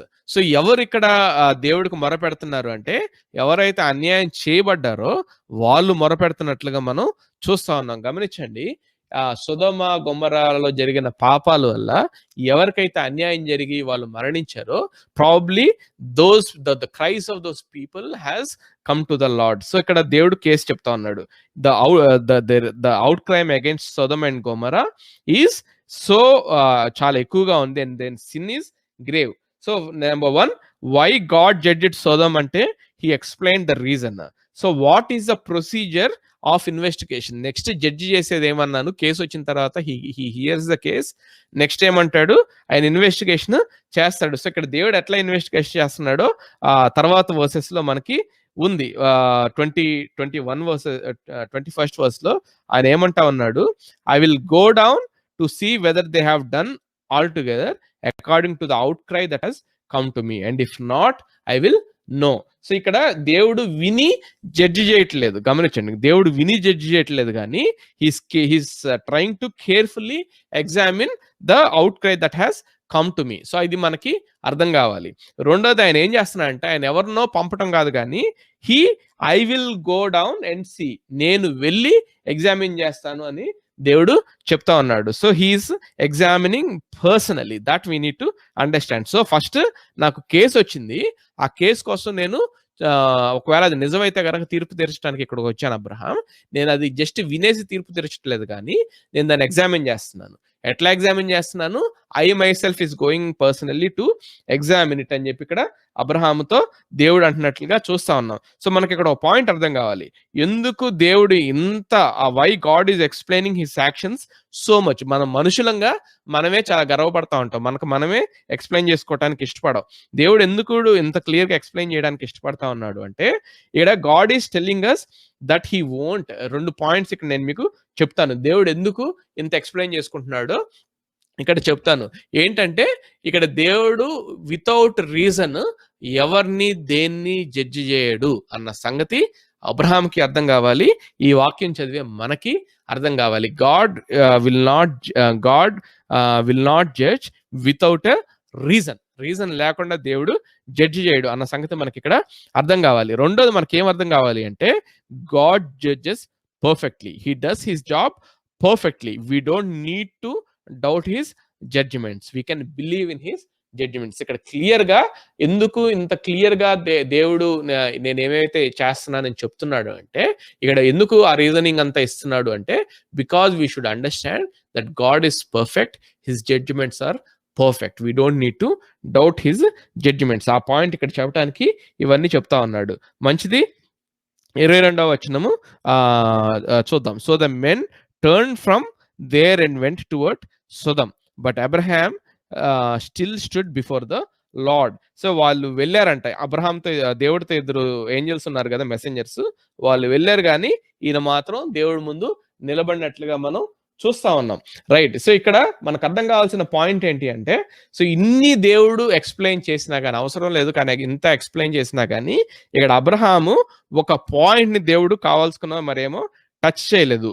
ఏదైతే దేవుడు touch చేయలేదో ఆ పాయింట్ నే పట్టుకుని ఇక్కడ అబ్రహాము నెక్స్ట్ దేవుడితో ఆర్గ్యూ చేస్తాడు. ఏంటంటే ఆ పాయింట్ అంటే, వాళ్ళ యొక్క సొదమ యొక్క పాపాల గురించి దేవుడు ఎక్స్ప్లెయిన్ చేశాడు, దాని యొక్క అవుట్కమ్ గురించి, అవుట్ క్రై గురించి ఎక్స్ప్లెయిన్ చేశాడు, అన్ని ఎక్స్ప్లెయిన్ చేశాడు. కానీ దేవుడు మిస్ చేసిన పాయింట్, లేకపోతే అక్కడ మెన్షన్ చేయబడిన పాయింట్ ఏంటంటే, ఒకవేళ ఆ ప్రాంతంలో నీతిమంతులు ఉంటే వాళ్ళను కూడా దేవుడు నాశనం చేస్తాడా అనే పాయింట్ ని దేవుడు చెప్పలేదు. దేవుడు all the while God was talking about the sin and the sinners and their judgment. So దేవుడు చాలా క్లియర్ గా ఇక్కడ ఒక మాట మీరు చూడాలి. 21st verse లో I will go down to see whether they have done altogether అని ఉంది. ఆల్ టుగెదర్ అంటే according to the outcry that has come to me. ఈయనకి వచ్చిన అవుట్ క్రై ఏంటంట, వాళ్ళు నాశనం చేయబడటానికి వాళ్ళు రెడీ అయ్యారు, వాళ్ళు they have come to they make the end of their since. ఇంకో రకంగా చెప్పాలంటే ఇక్కడ మూల భాషలో ఏమంటుందంటే, దే డిజర్వ్ డిస్ట్రక్షన్. హీబ్రూ ఏమని చెప్తుందంటే, they have made a complete end.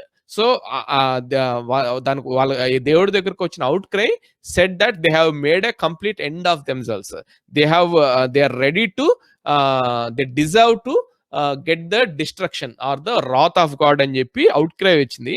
Out cry ప్రకారం నేను చూడటానికి వెళ్తున్నానని చెప్పాడే గాని ఇక్కడ అక్కడ ఉన్న నీతిమంతుల గురించి దేవుడు ప్రస్తావించలేదు. సో ఇక్కడ అబ్రహాము దాన్నే పట్టుకుని 23rd verse నుంచి ఆయన మాట్లాడుతున్నట్లుగా మనం చూస్తా ఉన్నాం. చూడండి, 23rd verse నుంచి 25th verse దాకా చదువుతా ఉన్నాను. ఆల్మోస్ట్ మనం ఒక 20 minutes ముగించుకోవచ్చు, నేర్చుపడకుండా చూద్దాం. Then Abraham drew near and said, will you indeed sweep away the righteous with the wicked? Right. 23rd verse. Then Abraham drew near and said, will you indeed sweep away the righteous with the wicked? Suppose there are 50 righteous within the city, will you then sweep away the place and not spare it for the 50 righteous who are in it? Far be it from you to do such a thing. to put the righteous to death along with the wicked, so that the righteous are treated as the wicked. Far be that from you.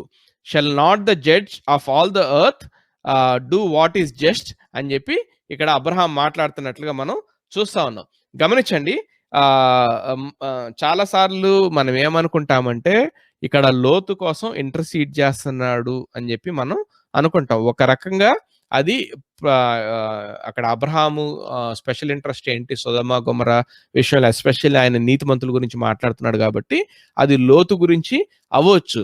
కానీ is it a positive thing or negative thing అంటే ఖచ్చితంగా ఇక్కడ language చూస్తే అది negative thing లాగానే మనకి అనిపిస్తుంది.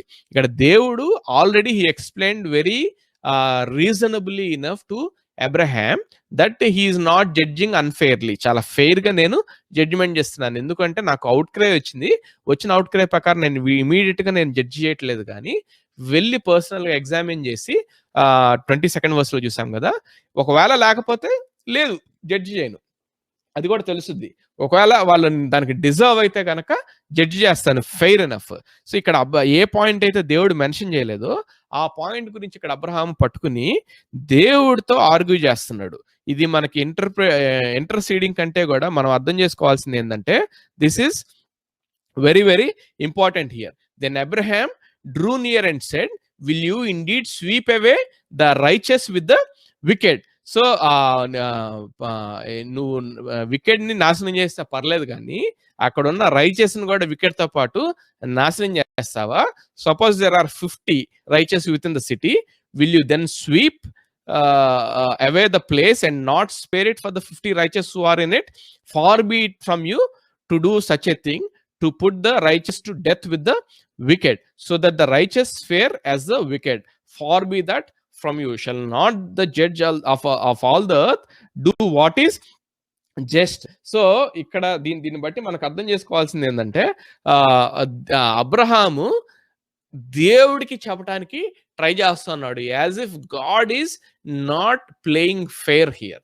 So that's the language here. మనం లాంగ్వేజ్ ని ఉన్నది ఉన్నట్లుగా తీసుకోవాలి, దానికి మన సొంత అభిప్రాయాలు ఏర్పరచకూడదు. ఇక్కడ క్లియర్ గా మనకు కనబడుతుంది ఏంటంటే ఇక్కడ అబ్రహాము పాయింట్ ఏంటంటే నువ్వు వికెట్ ని నాశనం చేస్తే పర్లేదు, కానీ దాంతో పాటు రైచస్ పీపుల్ కూడా నాశనం అయిపోతున్నారు. సో వికెట్ ఉంది కదా అని చెప్పి అంటే ఒక రకంగా ఎలుకలు కోసం ఇల్లు తగలబెట్టేస్తుంటే దానిలో ఉన్న మంచి ఎలుకలని అని చెప్పి ఇల్లు తగలబెడుతుంటే దానిలో ఉన్న మనుషులు కూడా కాలిపోతారు కదా అన్నట్లుగా ఇక్కడ ఇక్కడ అబ్రహాం దేవుడితో ప్రస్తావిస్తున్నట్లుగా మనం చూస్తా ఉన్నాం. So as if God didn't know, as if God is not playing fair here, Abraham ఏమంటా ఉన్నాడంటే నువ్వు చేసేది ఓకే, కానీ ఇక్కడ నీతిమంతులు కూడా ఉండొచ్చు కదా, పర్హాప్స్ 50, సపోజ్ ఒక 50 మంది నీతిమంతులు ఉన్నారనుకో, ఈ నీతిమంతుల కోసం ఆ యొక్క పట్టణాన్ని కాపాడవా? ఆ పట్టణం పాపం చేస్తుంది కదా అని చెప్పి 50 మంది నీతిమంతులను కూడా చంపేస్తావా? ఒకవేళ అలా చేస్తే నువ్వు నీతిమంతులకి పాపులకి తేడా లేకుండా చేస్తున్నావు. నువ్వు shell the judge of the whole earth not play fair అన్నట్లు ఇక్కడ అబ్రహాం మాట్లాడుతున్నాడు. ఎగ్జాక్ట్ మాటలు ఏంటంటే shell not the judge of all the earth do what is just. Shell not the judge of all the earth do what is just అని ఇక్కడ అబ్రహాము దేవుణ్ణి ప్రశ్నిస్తున్నట్టుగా మనం చూస్తా ఉన్నాం. సో చాలా జాగ్రత్తగా మనం ఆలోచిస్తే దీని నుంచి మనం కొన్ని పాయింట్స్ నేర్చుకోవచ్చు. Abraham was speaking in Heist. Abraham చాలా ఆవేశపడిపోయి ఆయన మాట్లాడుతున్నట్లుగా చూస్తా ఉన్నాం. ప్రాబబ్లీ బహుశా అది ఎందుకై ఉండొచ్చు అంటే out of his love for the Lot. తర్వాత Abraham speaking from half knowledge. ఎందుకు హాఫ్ నాలెడ్జ్ అంటున్నానంటే ఇక్కడ ఈయన ఏమంటా ఉన్నాడు, shall not the judge of the whole all the earth అంటే దేవుడు లోకం మొత్తానికి తీర్పు తీర్చేవాడు అన్న సంగతి అబ్రహాంకి తెలుసు. కానీ అట్లాంటి దేవుడు ఇక్కడ ఫెయిర్ జడ్జిమెంట్ ఇవ్వకుండా అన్ఫెయిర్ జడ్జిమెంట్ ఇస్తున్నాడు అనేది అబ్రహాం యొక్క అభిప్రాయం. ఆయన దేవుడు ఆల్రెడీ ఈయన ఆలోచించే కేసును ఆలోచించుంటాడేమో అని చెప్పి ఆయన అనుకోకుండా ఈయన చాలా త్వరపడి ఇక్కడ దేవుడికే సలహాలు ఇచ్చే పరిస్థితుల్లోకి ఇక్కడ అబ్రహాము వెళ్ళిపోయినట్లుగా ఆయన చూస్తా ఉన్నాం. ఇంకో రకంగా మనం ఆలోచించుకోవాల్సింది ఏంటంటే as if Abraham knows better than God అన్నట్లు ఇక్కడ అబ్రహాము బిహేవ్ చేస్తున్నట్లుగా చూస్తా ఉన్నాం. ఇంకొకటి ఏంటంటే ఇక్కడ దేవుడేమి 50 మంది నీతిమంతులుంటే వాళ్ళ కోసం వాళ్ళని నేను స్పేర్ చేయకుండా వాళ్ళని వికెట్ పీపుల్ని నేను సమానంగా చూస్తున్నానని చెప్పి దేవుడేం చెప్పాల అబ్రహాంతో. అర్థమవుతుంది కదా. సో ఇక్కడ Abraham is trying to put the words in God's mouth. So అంతగా ఇక్కడ అబ్రహాము ఆవేశపడి ఆయన వాదిస్తున్నట్లుగా మనము చూస్తా ఉన్నాం. జనరల్గా ఏమంటారు అంటే ఈ తర్వాత అంతా అబ్రహాము బార్గెనింగ్ నడుస్తుంది. 50 ఉంటే 45 ఉంటే 40 ఉంటే 30 ఉంటే ఇవన్నీ మనం చదువుతాము. ఏమంటారంటే ఇది మిడిల్ ఈస్టర్న్ బార్గెనింగ్ అంటారు. ఇక్కడ Abraham probably he's also business man కాబట్టి ఆయన ఆ ట్రేడ్స్ ఇక్కడ చూపిస్తున్నట్లుగా ఉండొచ్చు అని చెప్పి కొంతమంది స్కాలర్స్ అభిప్రాయపడతా ఉంటారు. మంచిది.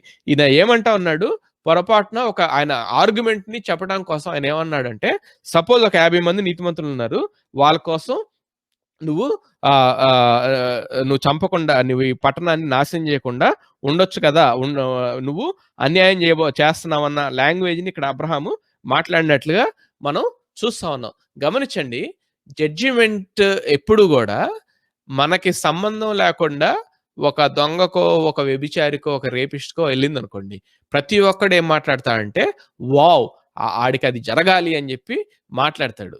కానీ ఎప్పుడైతే ఎవరికైతే జరుగుతుందో ఆ జరిగే వాళ్ళల్లో నా వాళ్ళు కానీ నాకు సంబంధించిన వాళ్ళు ఉన్నారు, లేకపోతే నాకే అవుతుంది అని అనిపిస్తే గనక మన టోన్ మారిపోతా ఉంటుంది. సో గమనించండి, ఇక్కడ లోతు నీతిమంతుడు కాదని నేను అంటలేదు, కానీ చాలా జాగ్రత్తగా గమనించాలి. లోతు గురించి అబ్రహాము 14వ అధ్యాయంలో పెద్ద పెద్ద బడాబాబుల్ని ఎదిరించి ఆయన యొక్క ప్రేమని చాటుకున్నాడు. సో ఇక్కడ ఎప్పుడైతే లోతు ఉన్నాడో probably one of the reasons ఎందుకు అంత అబ్రహాము ఆవేశపడి ఉండొచ్చు అంటే సో లోతు మీద ఆయనకున్న ప్రేమ కారణం ఉండొచ్చు. దీని నుంచి మనం నేర్చుకోవాల్సిన లెసన్ ఏంటంటే, చాలాసార్లు దేవుడు పక్కన వాళ్ళకి ఎవరికైనా మనకు సంబంధం లేని వాళ్ళకి జడ్జి చేస్తే మనం దేవుడిని క్వశ్చన్ చేయము. ఎప్పుడైతే జడ్జిమెంట్ మనకో లేకపోతే మనకు సంబంధించిన వాళ్ళకో, మనం ప్రేమించే వాళ్ళ దగ్గరకు వస్తుందో అప్పుడు దేవుణ్ణి సైతం మనం క్వశ్చన్ చేసే ప్లేస్ లోకి వెళ్ళిపోతాం. సో ఇప్పుడు అబ్రహాము అట్లా వెళ్తున్నట్లుగా మనకు అనిపిస్తా ఉంది. సో ఇంత మాట్లాడిన తర్వాత దేవుడు God has every right to ask Abraham to shut up, but God is not doing it. See the gentlemanliness of God. ఇక్కడ ఏమంటా ఉన్నాడు 26th verse లో, and the Lord said, if I find at Sodom 50 righteous in the city, I will spare the whole place for their sake. ఇంత ఆవేశపడి Abraham మాట్లాడితే దేవుడు simple గా ఆయన ఏమన్నా అంటే, సపోజ్ 50 మంది అని అంటున్నావు కదా, ఐఎమ్ టెలింగ్ యూ, నేను నీకు రాసిస్తాను, లేకపోతే నేను నీకు అష్యూరెన్స్ ఇస్తున్నాను, నువ్వు అన్నట్లుగా సపోజ్ కాదు, ఒకవేళ నిజంగా 50 మంది నీతిమంతులు ఉంటే నేను దాన్ని నాశనం చేయకుండా ఉంటాను అని చెప్పి ఇక్కడ దేవుడు ఆన్సర్ ఇచ్చాడు. సో దీని నుంచి మనం ఏం నేర్చుకోవాలి అంటే, God considered God already considered what Abraham is considering now. Abraham ఇప్పుడు ఏదైతే ఆయన కన్సిడర్ చేసి దేవుడితో ఆర్గ్యూ చేశాడో, దేవుడు అవన్నీ కన్సిడర్ చేశాడు. అయినా కానీ ఆయనకి 50 మంది కనబడలేదు కాబట్టి ఆయన తీర్పు తీర్చడానికి ప్రాబ్లీ ఆయన రెడీ అవుతా ఉండుండొచ్చు. సో మెనీ టైమ్స్ మనకి కొన్నిసార్లు దేవుడు వేసి అర్థం కానప్పుడు మనం ఏం చేస్తామంటే, దేవుడు ఎలా చేసి ఉండొచ్చు కదా, ఇలా ఎందుకు చేశాడని చెప్పి దేవుడి మీద మనం నొచ్చుకుంటూ ఉంటాం. మనకు అర్థం చేసుకోవాల్సింది ఏంటంటే, గాడ్స్ విజ్డమ్ మనకి అంతుబట్టదు. సో మనము 101 వేస్ ఏవైతే కన్సిడర్ చేస్తామో, దేవుడు అవన్నీ ఆల్రెడీ ఆలోచించబట్టే, ఆలోచించినా కానీ దానికి ప్రయోజనం లేదు కాబట్టి God is going the way that he is going. So we should not think that we're wise. ఇది మనం నేర్చుకోవచ్చు. 26th verse లో ఇంకోటి ఏం నేర్చుకోవచ్చు అంటే, in midst of that sin that he heard about Sodomites, in midst of that grave sins that he heard and the outcry that he heard about against Sodomites, వాళ్ళకి ఎన్నిట్లోంచి వాళ్ళ గురించి దేవుడు విన్నాడు. ఇన్నిట్లోంచి దేవుడు అబ్రహాంతో ఏమంటా ఉన్నాడు అంటే, I will show mercy if I can see 50 righteous people. So what we learn అంటే, God's mercy prevails even in midst of judgment. దేవుడి యొక్క మర్సీ ఆయన ఎప్పుడు విడిచిపోలేదు. జనరల్ గా దేవుడు ఆ నేల సెపరేట్ అయ్యి మనుషుల్ని లాగేసుకుంది, ఇట్లాంటివి చదివినప్పుడు అబ్బో దేవుడు ఉగ్రత వచ్చింది, దేవుడు కఠినాత్ముడు లాగా మనకి అనిపిస్తా ఉంటాడు. సో ఇక్కడ మనకు అర్థం కావాల్సింది ఏంటంటే, అబ్రహాం దేవుడు కాన్వర్జేషన్ లో అబ్రహాం 50 మంది ఉంటే I'll show mercy. So in midst of God's judgment, God is showing his mercy. అది మనం అర్థం చేసుకోవచ్చు. మంచిది. క్విక్‌గా ఒక ఒక 10 నిమిషాల్లో నేను ఈ 10-15 మినిట్స్‌లో స్టడీ ముగిస్తాను. క్విక్‌గా నేను చదువుతా ఉన్నాను. ఇక్కడ తర్వాత అబ్రహాం ఏమేమంటా ఉన్నాడో 27 నుంచి నేను క్విక్‌గా చదివేస్తాను. Abraham answered and said, behold I have undertaken to speak to the Lord, I who am but dust and ashes. Suppose ఈయనకి కొంచెం అర్థమైంది. అందుకనే ఆయన లాంగ్వేజ్ మార్చాడు. నేను ధూళిని, బూడిదని అని చెప్పి అంటున్నాడు. కానీ ఆయన బార్గెన్ మాత్రం ఆయన వదలలేదు. ఇక్కడ ఏమంటా ఉన్నాడు, 50 అన్నాను కదా, ఈయన కూడా 50కి రెడీ అయిపోయాడు. కొంచెం తగ్గించి చూద్దామని చెప్పి, suppose 5 of the 50 righteous are lacking, will you destroy the whole city for lack of 5? ఒక 5 దగ్గర అనుకో, ఇంకా నువ్వు నాశనం చేస్తావా అని అడిగితే దేవుడు ఏమన్నా అంటే, and God said, I will not destroy it if I find 45 there. Again దేవుడి యొక్క మర్సీ మనకి కనబడతా ఉంది. Again he spoke to him, Abraham spoke to God and said, suppose 40 are found there. ఒకవేళ 40 అయితే అంటే దేవుడు ఏమంటున్నాడు, he answered, for the sake of 40 I will not do it. Then he said, O let not the Lord be angry, and I will speak. Suppose 30 are found there. God answered, I will not do it if I find 30 there. And మళ్ళీ Abraham ఏమంటున్నాడు చూడండి 31st verse లో. He said, behold, I have undertaken to speak to the Lord. Suppose 20 are found there. He answered, for the sake of 20 I will not destroy it. తర్వాత 32లో final గా ఆయన ఏమంటా ఉన్నాడు, then he said, O let not the Lord be angry and I will speak again but this once. Suppose 10 are found there. And God answered, for the sake of 10 I will not destroy it. So మనకి అర్థం కావాలి, అబ్రహాము ఎంత హాటీగా ఆయన argument start చేశాడో, గాలిపోయిన బుడగలాగా, balloon లాగా ఆయన argument దిగుతా వస్తుంది. సో స్లోగా ఈయన నెంబర్స్ తగ్గిస్తా వస్తున్నాడు. దేవుడు 50 దగ్గర నుంచి స్టార్ట్ చేసి 10 దగ్గరికి వచ్చాడు. తర్వాత 10 మంది ఉన్నా కానీ నేను నాశనం చేయనని దేవుడు ఎప్పుడైతే చెప్పాడో, అబ్రహాంకి ఒక పాయింట్ అర్థమైపోయింది. ఏమర్థమైపోయింది? దేవుడు ఎవరిని అన్యాయంగా తీర్పు తీర్చే దేవుడు కాదు. ఈయన వేసుకున్న క్వశ్చన్ కి ఈయనకి ఆన్సర్ వస్తా ఉంది. Shall not the judge of all the earth do what is just అని క్వశ్చన్ వేశాడు కదా. ఇప్పుడు ఈయనకి అర్థమైంది, yes, the judge of all the earth will do what is just. He is already doing it. నేను త్వరపడి ఆయన్ని మిస్అండర్స్టాండ్ చేసుకున్నాను. God will never go wrong in his judgments. నేను తొందరపడ్డాను. ఇప్పుడు నాకు అర్థమైంది ఏంటంటే, కనీసం 10 మంది ఉన్న దేవుడు నాశనం చేయకుండా వదిలేవాడు. మరి 10 కంటే ఎందుకు అబ్రహాము దిగలేదు అంటే, by then Abraham understood, right? By then Abraham understood that God will never go wrong. So మంచిది. ఈ 20 లాస్ట్ వచనం చెప్పి నేను అప్లికేషన్ చెప్పి నేను ముగిస్తాను. లాస్ట్ వచనం చదువుతున్నాను. And the lord vent his way when he has finished speaking to Abraham, and Abraham returned to his place. గమనించండి, దేవుడు ఇంతగా ఆర్గ్యూ చేసినా కానీ ఆయన ఎదుట నిలబడి ఆర్గ్యూ చేయటానికి అది దేవుడు ఎలా చేయకపోతే అది అబ్రహాంకి అంత సీను ఉండేది కాదు. దేవుడు, మనమైతే దేవుడి ప్లేస్లో ఉంటే, I know what I'm doing, don't argue అని ఉండేవాళ్ళం, రైట్? మన పిల్లలతో చాలాసార్లు అంటాం, మన పిల్లలు ఆర్గ్యూ చేస్తున్నప్పుడు. కానీ ఇక్కడ దేవుడు చాలా పేషెంట్గా అబ్రహాంతో మాట్లాడాడు. చాలా పేషెంట్గా అబ్రహాంకి ఆన్సర్స్ ఇచ్చాడు. నీకంటే నాకు ఎక్కువ తెలుసు అన్నట్లు అబ్రహాము ఆర్గ్యూ చేసినా కానీ ఇక్కడ దేవుడు చాలా పేషెంట్గా ఆయన మాట్లాడాడు. ఫైనల్గా అబ్రహాము నోరు మూసుకున్నట్లుగా మనం చూస్తా ఉన్నాం.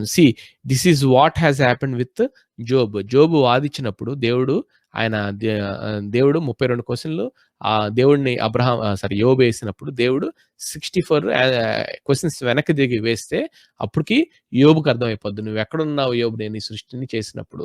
సో నేను you think that your chicken brain will understand if I try to sit and answer? You won't even understand how the oceans are there. You don't even understand how the planets are there. You don't understand my creation. You don't have enough understanding to understand my ways అన్నట్లుగా దేవుడు యోబుతో మాట్లాడినప్పుడు దేవుడు ముందు నోరు మూసుకుని I will not speak అని చెప్పి అంటా ఉన్నాడు. గమనించండి, దేవుడు నోరు మూపిచ్చే దేవుడైతే ఏమంటాడంటే shut up I know what I'm doing అని ఉండేవాడు. ఇక్కడ దేవుడు నోరు మూపియటానికి చేయటం లేదు. అబ్రహాముతో ఓపికగా కాన్వర్జేషన్ చేశాడు. గమనించండి, ఇక్కడ అబ్రహామే మానుకున్నాడు గానీ 10 దగ్గర నుంచి మాట్లాడతాం. దేవుడు ప్రాబబ్లీ అంతకంటే దిగుంటే కూడా దేవుడు దానికి అడ్రెస్ చేసుండుండేవాడు. So we need to understand God dealt very patiently, which means that దేవుడికి ఉగ్రత చూపించడం సరదా కాదు. అర్థమవుతుంది కదా! దేవుడికి నా లైఫ్‌లో జడ్జ్ చేయటం ఏమి సరదా కాదు. God is not a sadist. So ఈ పార్ట్ మనకి అర్థం కావాలి. అబ్రహాముకి మరి ముఖ్యంగా ఆయన విశ్వాసులకు తండ్రి కాబట్టి అబ్రహాముకి ఈ విషయం అర్థం కావాలి. ఎందుకు దేవుడు ఇదంతా చేస్తున్నాడు. అందుకనే దేవుడు చాలా పేషెంట్‌గా ఆయనకి ఆన్సర్ ఇస్తున్నట్లుగా చూస్తున్నాం. సో ఇప్పుడు దాకా మనం చదువుకున్న పాయింట్స్‌ని బట్టి మనకు అర్థమయ్యేది ఏంటంటే, సారాతో ఏమన్నాడు, I know that you laughed. So God knows our hearts, thoughts and intentions. అది మనం ఫస్ట్ నేర్చుకున్న లెసన్. నెక్స్ట్ ఏంటి, ఆ దేవుడికి అన్యాయం ఎవరైతే పొందారో వాళ్ళ దగ్గర నుంచి అవుట్ క్రై వెళ్తది. ఆ వచ్చిన కేసుని దేవుడు వినేసి వెంటనే జడ్జి చేసే దేవుడు కాదు కానీ, ఆయన పర్సనల్‌గా ఆయన ఎగ్జామిన్ చేసి ఆయన జడ్జి చేసే దేవుడు అన్యాయస్తుడు కాదు. అంత మాత్రమే కాదు, ఆయన ఏ మాత్రం మర్సీకి ఛాన్స్ ఉన్నా ఆయన మర్సీ చూపించే దేవుడు. ఏ మాత్రం ఛాన్స్ లేదు కాబట్టి వాళ్ళు కంప్లీట్‌గా దే డిజర్వ్ ద డిస్ట్రక్షన్ అనే అవుట్ క్రై వచ్చిందంట. So they deserved the destruction కాబట్టి ఆయన వాళ్ళని డెస్ట్రాయ్ చేసినట్లుగా మనం చూస్తా ఉన్నాం. ఇంకొకటి గమనించండి, అవుట్ క్రై ఎవరైతే చేశారో వాళ్ళు కూడా దేవుడి దగ్గర ఏం అవుట్ క్రై వచ్చి ఉంటుందంటే, ఇదిగో వీళ్ళు భయంకరంగా పాపాలు చేస్తున్నారు, వీళ్ళు అన్యాయం చేస్తా ఉన్నారు, వీళ్ళు మనుషుల్ని చంపేస్తా ఉన్నారు, నువ్వు న్యాయవంతుడైన దేవుడువు కదా, నువ్వు న్యాయం తీర్చే దేవుడువు కదా, why can't you come and destroy them because they deserve destruction అని చెప్పి అవుట్ క్రై వచ్చి ఉంటుంది. గమనించండి. So that is also a cry for judgment. So దేవుడు ఇక్కడ అబ్రహాం ఏమో ఆ జడ్జిమెంట్ కోసం దేవుడు వచ్చినందుకు దేవుని క్వశ్చన్ చేశాడు. కానీ ఒకవేళ రాకపోతే కూడా అది కూడా అన్యాయమే. ఎందుకంటే ఆయన అన్యాయాన్ని చూస్తా ఊరుకుంటున్నాడనే అపవాదు దేవుడి మీదకి వస్తది. కాబట్టి అబ్రహాం ఒక సైడే చూస్తున్నాడు కానీ దేవుడికి 2 సైడ్స్ తెలుసు. So we need to understand that God will never go wrong in his judgments. ఈ పాయింట్ మనకు అర్థం కావటానికి ఇదంతా జరిగింది. మంచిది. ఒక 5 మినిట్స్‌లో 1 hour 20 మినిట్స్ అయింది. ఒక 5 మినిట్స్‌లో నేను కంక్లూడ్ చేస్తాను. చాలా జాగ్రత్తగా వినండి నా మాటలు. అబ్రహాము విషయము 14వ అధ్యాయంలో యుద్ధం జరుగుతుంది. అక్కడ దేవుడు అబ్రహాము ద్వారా లోతుని రక్షిస్తూ అక్కడ మెల్కీసెదెకు ద్వారా మాటలు వినబడతాయి. ఏమంటాడంటే మెల్కీసెదెకు అబ్రహాంతో, ఈ విక్టరీ నీకు ఇచ్చింది దేవుడే. అర్థమవుతుంది కదా, ఈ విక్టరీ నీకు ఇచ్చింది గాడ్ మోస్ట్ హై అని చెప్పి ఆ మెల్కీసెదెకు దేవుడి యొక్క నామాన్ని ఉచ్చరించాడు. తర్వాత సొదొమ రాజు స్వయాన బూటీ తీసుకోమంటే నేను దేవుడితో వాగ్దానం చేశాను, నేను ఇది తీసుకోను అని చెప్పి దేవుడు నామాన్ని కూడా అబ్రహాం కూడా ఉచ్చరించినట్లుగా మనం చూస్తా ఉన్నాం. సో వీళ్ళు సొదొమ ప్రజలు గనక they are not without any witness. ఈ పాయింట్ మనకు చాలా జాగ్రత్తగా అర్థం కావాలి. నేను అది చెప్పినప్పుడు అప్పుడు కూడా చెప్పాను నేను మీకు. సో అక్కడ క్లియర్ గా దేవుడు, పరిశుద్ధాత్మ దేవుడు ఎందుకు రాయించాడు అంటే, ఈ 19వ అధ్యాయంలో జడ్జిమెంట్ వచ్చినప్పుడు ఇదిగో అబ్రహాం లాగా మనం కూడా ఎవరైనా వాయిస్ రైజ్ చేసే అవకాశం ఉంది. దేవుడు అన్యాయంగా అవకాశం లేకుండా, వాళ్ళకి విట్నెస్ లేకుండా తీర్పు తీర్చడానికి అనుకోవడానికి అవకాశం ఉంది. కానీ మనకి వాక్యంలో ఏం రాయబడిందంటే, క్లియర్ గా they uttered the name of the lord. దేవుడి కోసం దేవుడే వీళ్ళకి విక్టరీ ఇచ్చాడు. ఇంకో రకంగా చెప్పాలంటే కేదర్లియోమర్ రాజు ఈ సొదొమ ప్రజల్ని తీసుకెళ్లిపోయినప్పుడు దేవుడే అబ్రహాము ద్వారా వాళ్ళని విడిపించాడన్న సంగతి వాళ్ళకి తెలుసు. తెలిసినా గానీ వాళ్ళు పాపం నుంచి బయటపడి రూత్ అన్నట్లుగా నీ దేవుడే నా దేవుడు అన్ని బయటకు వచ్చి ఉంటే బాగుండేది. So they prefer to dwell in sin. లోతు కూడా మళ్ళీ అబ్రహాం దగ్గరికి వచ్చేసి ఉంటే బాగుండేది, కానీ ఆయన రాకుండా అక్కడే ఉండిపోయినట్లుగా మనం చూస్తా ఉన్నాం. సో సొదొమ పీపుల్ వాళ్ళకి అవకాశం ఉన్నా కానీ వాళ్ళు ఆ సాక్ష్యం బట్టి దేవుణ్ణి నమ్ముకొని ఉండాల్సింది. వాళ్ళు నమ్ముకోకుండా వాళ్ళు పాపాన్ని ప్రేమించి దేవుని ఉగ్రతని దే వెల్కమ్డ్ ఇట్. అర్థమవుతా ఉంది కదా, అది దేవుడిని మనం నిందించడానికి వీల్లేదు, అది వాళ్ళ ఫెయిల్యూర్. నెంబర్ 1. నెంబర్ 2, దేవుడు ఆల్రెడీ నేను ఇప్పుడు చెప్పాను కదా 14వ అధ్యాయంలో ఒకసారి ఇక్కడ అబ్రహాము లోతు, సొదమ. ఈ 3 ట్రయాంగిల్ అనుకోండి. అబ్రహాము, లోతు, సొదమ. రైట్? సో, ఈ లోతుని ఎప్పుడైతే ఈ రాజు పట్టుకెళ్ళిపోయాడో, కిడ్నాప్ చేసుకెళ్ళాడో, అబ్రహాముని, లోతుని రక్షించడానికి వెళ్ళి, ఇన్ టర్న్ లోతు ద్వారా ఈ సొదమ ప్రజలందరినీ రక్షించాడు. రైట్? సో, అలా దేవుడికి అలా అబ్రహాము జయించడానికి, హెల్ప్ చేయడానికి, వాళ్ళని సేవ్ చేయడానికి హెల్ప్ చేసింది ఎవరయ్యా అంటే దేవుడే హెల్ప్ చేశాడు. ఆల్రెడీ ఒకసారి దేవుడు చేశాడు. ఇక్కడ మళ్ళీ అలాంటి ప్రయత్నమే జరుగుతా ఉంది. ఇక్కడ లోతు ఉన్నాడు కదా ఆ ఏరియాలో, లోతును బట్టి ఆ సిటీస్ ని సేవ్ చేస్తావా అన్నట్లుగా అబ్రహాం అడిగితే, దేవుడు క్లియర్ గా ఆయన ఏమన్నా అంటే, నీతిమంతులు ఉండుంటే నేను రక్షించేవాడిని, the chance is gone. Already 14 అధ్యాయంలో దేవుడు తన నామాన్ని అక్కడ ఉచ్చరింపజేసి, తన సాక్ష్యాన్ని అక్కడ పెట్టి, ఆ సొదొమ ప్రజల్ని అబ్రహాము ద్వారా లోతుతో పాటు వాళ్ళని కూడా రక్షించాడు దేవుడు. ఈసారి కూడా అప్పుడు వాళ్ళు రిపెంట్ అయి ఉంటే అవకాశం ఉండుండేది. నీతిమంతులు ఉన్నారు కాబట్టి దేవుడు ఆ పట్టణాన్ని ఆపిండేవాడు. వాళ్ళు పాపంలో పడి వాళ్ళ యొక్క అవకాశాన్ని కాలదనుకున్నారు. ఒకసారి రక్షించాడు, రెండోసారి వాళ్ళకి అవకాశం లేకుండా అయిపోయింది. సో గమనించండి, ఇక్కడ కంపేర్ చేస్తే గనక, నేను అబ్రహాంని, సొదొమ పీపుల్ని కంపేర్ చేస్తే, అబ్రహాం ఎవరయ్యా అంటే those who did not put his confidence in his own self. ఆయన సున్నతి చేయబడినాడు. రైట్? సో దేనికి ఇండికేషన్ అంటే, he did not put his confidence in his own flesh.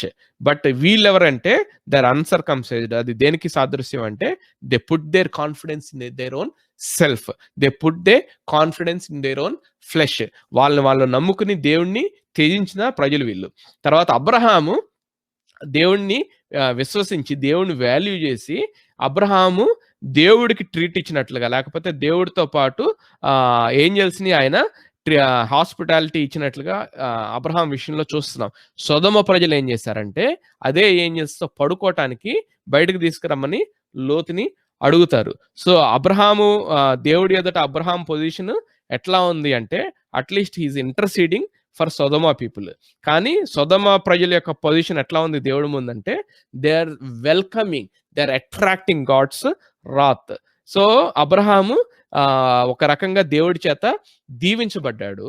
ఇక్కడ సొదొమ ప్రజలు దేవుని చేత శపించబడ్డారు. దీని నుంచి మనం అర్థం చేసుకోవాల్సింది ఏంటంటే, God gives equal opportunity. The people who respond to his call will be blessed by God, and the people who out of their self love, out of the love of the sin, who reject God, will welcome the judgment of God. మంచిది, నేను ముగిస్తున్నాను.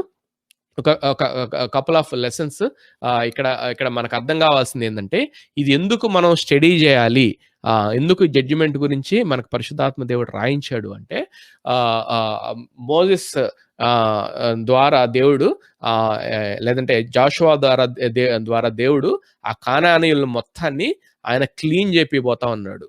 So ఇలాంటివి జరిగినప్పుడు మనకి ఆ దేవుని యొక్క ఉగ్రత వాళ్ళ మీదకి వస్తున్నప్పుడు మనకేమనిపిస్తుంది అంటే, దేవుడు అన్యాయంగా వాళ్ళని క్లీన్ చేయించాడేమో, అన్యాయంగా వాళ్ళ మీద తీర్పు కుమ్మరిచ్చాడేమో, కానానైట్స్ మీద. విమెన్, చిల్డ్రన్ ఏం తప్పు చేశారని చెప్పి దేవుడు అట్లా, ఇలాంటి దేవుని యొక్క తీర్పును మనం క్వశ్చన్ చేసే అవకాశం ఉంటది. లేదంటే మేబీ ఇజ్రాయేలీలకే వచ్చే అవకాశం ఉండొచ్చు. సో బహుశా మోసెస్ ఈ గ్రంథాన్ని రాసేటప్పుడు he's trying to explain them that God will not go wrong in his judgments. You need not doubt God, you can trust God's heart అని చెప్పి ఇక్కడ దేవుడు అవకాశం ఉంటే మర్సీ చూపించే దేవుడే కానీ ఉగ్రత చూపించే దానిలో ఆనందించే దేవుడు కాదు అని చెప్పి ఇక్కడ మోసెస్ రాస్తున్నట్లుగా మనం అర్థం చేసుకోవాలి. సో మనం ఎందుకు ధ్యానించాలి దేవుని యొక్క జడ్జిమెంట్స్ ని అంటే, గమనించండి, ఈ రోజుల్లో కూడా the people who are questioning God, దేవుడు వాళ్ళ మానాన్న వాళ్ళు కానానీయులు హ్యాపీగా ఉంటుంటే దేవుడు అన్యాయస్తుడు, ఆయన ఇజ్రాయేలీల్ని కావాలంటే వేరే దేశం ఇచ్చి ఉండొచ్చు కదా, ఆయన తీసుకొచ్చి కానానీయుల్ని నాశనం చేయించాడు, దేవుడు అన్యాయస్తుడు అని చెప్పి మాట్లాడే ప్రజల మధ్యలో మనం జీవిస్తా ఉన్నాం. గుర్తుపెట్టుకోండి, కానానైట్స్ యొక్క పాపం ఇంకా పండలేదని అబ్రహాంతో దేవుడు అంటాడు. So the reason why God judged the land of Canaan is because of their sins. అర్థమవుతోంది కదా. సో దేవుడు ఎవరిని అన్యాయంగా తీర్పు తీర్చే దేవుడు కాదు అని మనకి అర్థం కావాలి. Not only the judgments in the Bible, రేపు దేవుడి ఎదుట నువ్వు నేను తీర్పు కోసం నిలబడతాం. అర్థమవుతోంది కదా. సో మనకు అర్థం కావాల్సింది ఏంటంటే, ఏ మాత్రం అవకాశం ఉన్నా దేవుడు మర్సీ చూపిచ్చే దేవుడు. ఎక్కడ ఎక్కడ మర్సీ చూపించడానికి అవకాశం లేదు కాబట్టే దేవుడు సొదొమ ప్రజల్ని తీర్పు తీర్చాడు. ఎక్కడ మర్సీ చూపిచ్చే తీర్పు లేదు కాబట్టే రేపు జడ్జిమెంట్‌లో ఎవరైతే దేవుణ్ణి తృణీకరించి పాపాన్ని ప్రేమిస్తారో, ఎవరైతే తమ సెల్ఫ్‌ని ప్రేమించుకుంటారో, so the people who has confidence in their flesh they will be judged by God. Not because God is interested in judging people, but God is interested in showing mercy. But there will be no scope to show mercy whatsoever. ఇది మనకి అర్థం కావాలి. దేవుని తీర్పులు ఎప్పుడు కూడా we cannot question God. He is perfect. That we should understand. ఒక చిన్న మాట, ఒక క్వెషన్ మీలోకి రావచ్చు. అయితే బ్రదర్, మరి ఈ కరోనా టైంలో ఈ దేవుడు అన్యాయస్తుల్ని వికెట్ పీపుల్‌తో పాటు రైచియస్ పీపుల్‌ని గూడా జడ్జి చేస్తావా అంటే, నేను చేయనని చెప్పి అబ్రహాంతో అన్నాడు గదా! మరి పాస్టర్ గారులు, సేవకులు గూడా చచ్చిపోతున్నారు కరోనాలో. దానికేంటి అని చెప్పి మీరు ఒక క్వెషన్ ఎయొచ్చు. సో ఇది అందుకనే మనకి ఈ ఫెయిత్ అండ్ జడ్జ్‌మెంట్ అనే మాటలు మాట్లాడుతా ఉన్నాను.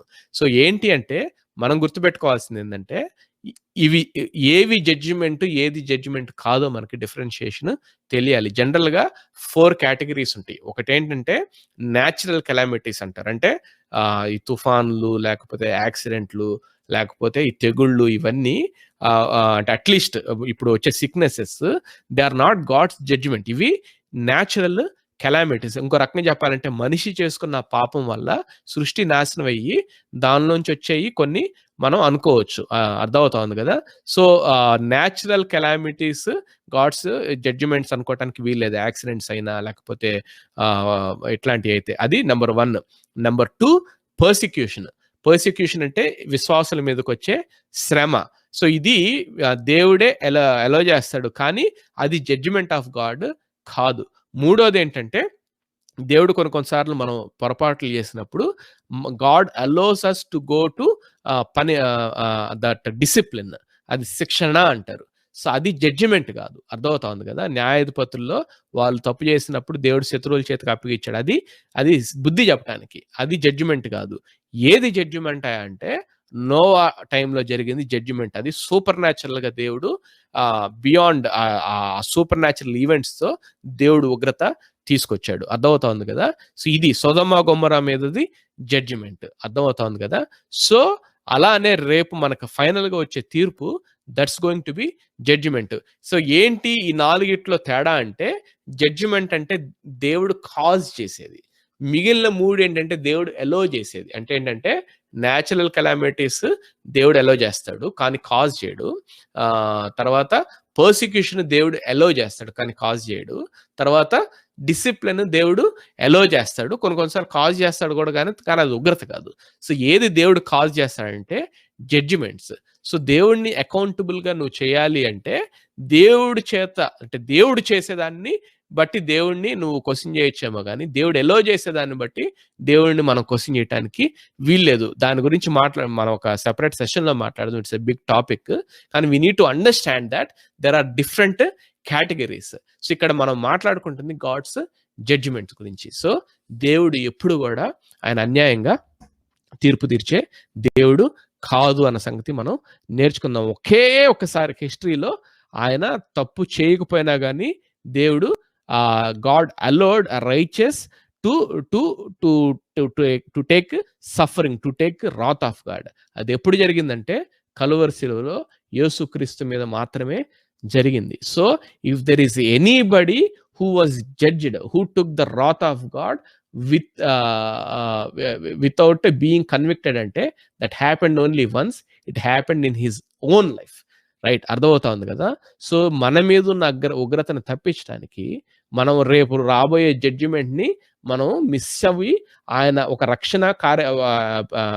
రక్షింపబడి ఆ రక్షణ ప్రణాళిక దేవుడు ఏర్పరచడానికి he took the unjust judgment on to himself so that we can be escaped. ఇంకా ఆ మాటకొస్తే, నో వన్ ఈజ్ రైచియస్. అర్థమవుతోంది కదా! దేవుడు మనందరిని జడ్జి చేశాడు అంటే, సో మనము నీతిమంతులం కాదు కాబట్టి జడ్జ్ చేస్తాడు. Still God chose to suffer his own son to save us.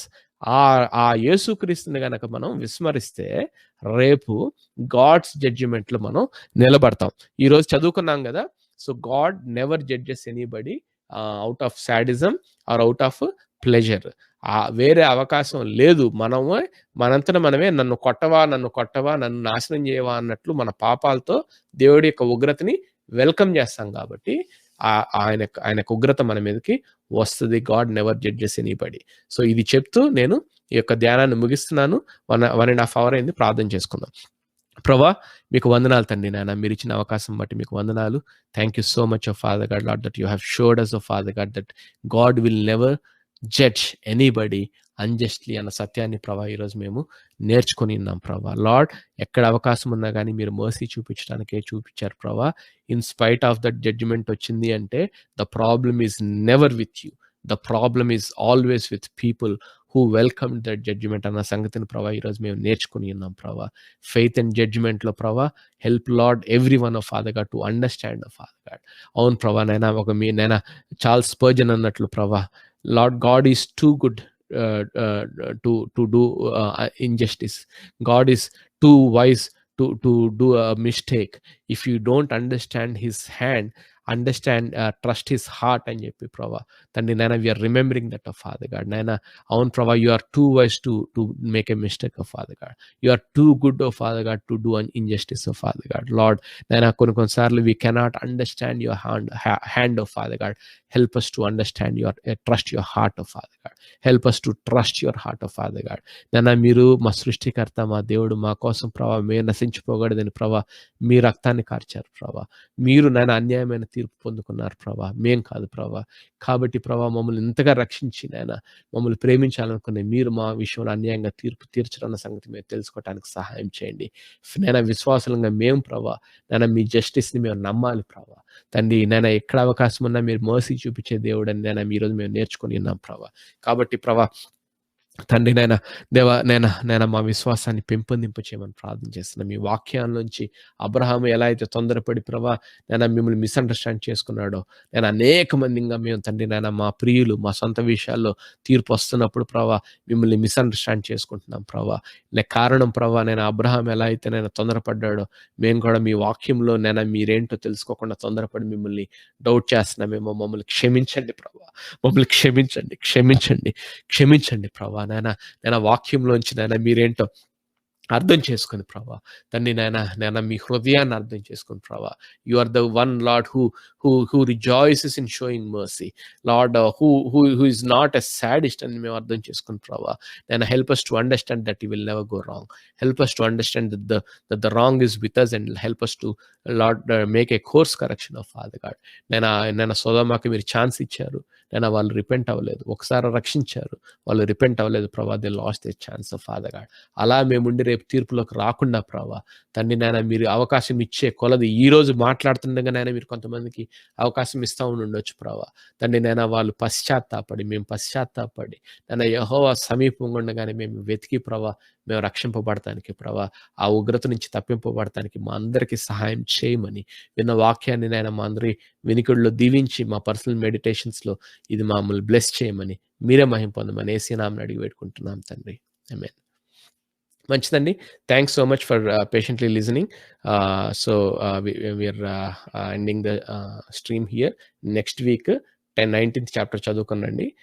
దేవుడు మనందరినీ నిండారుగా దీవించును గాక. ఆమేన్.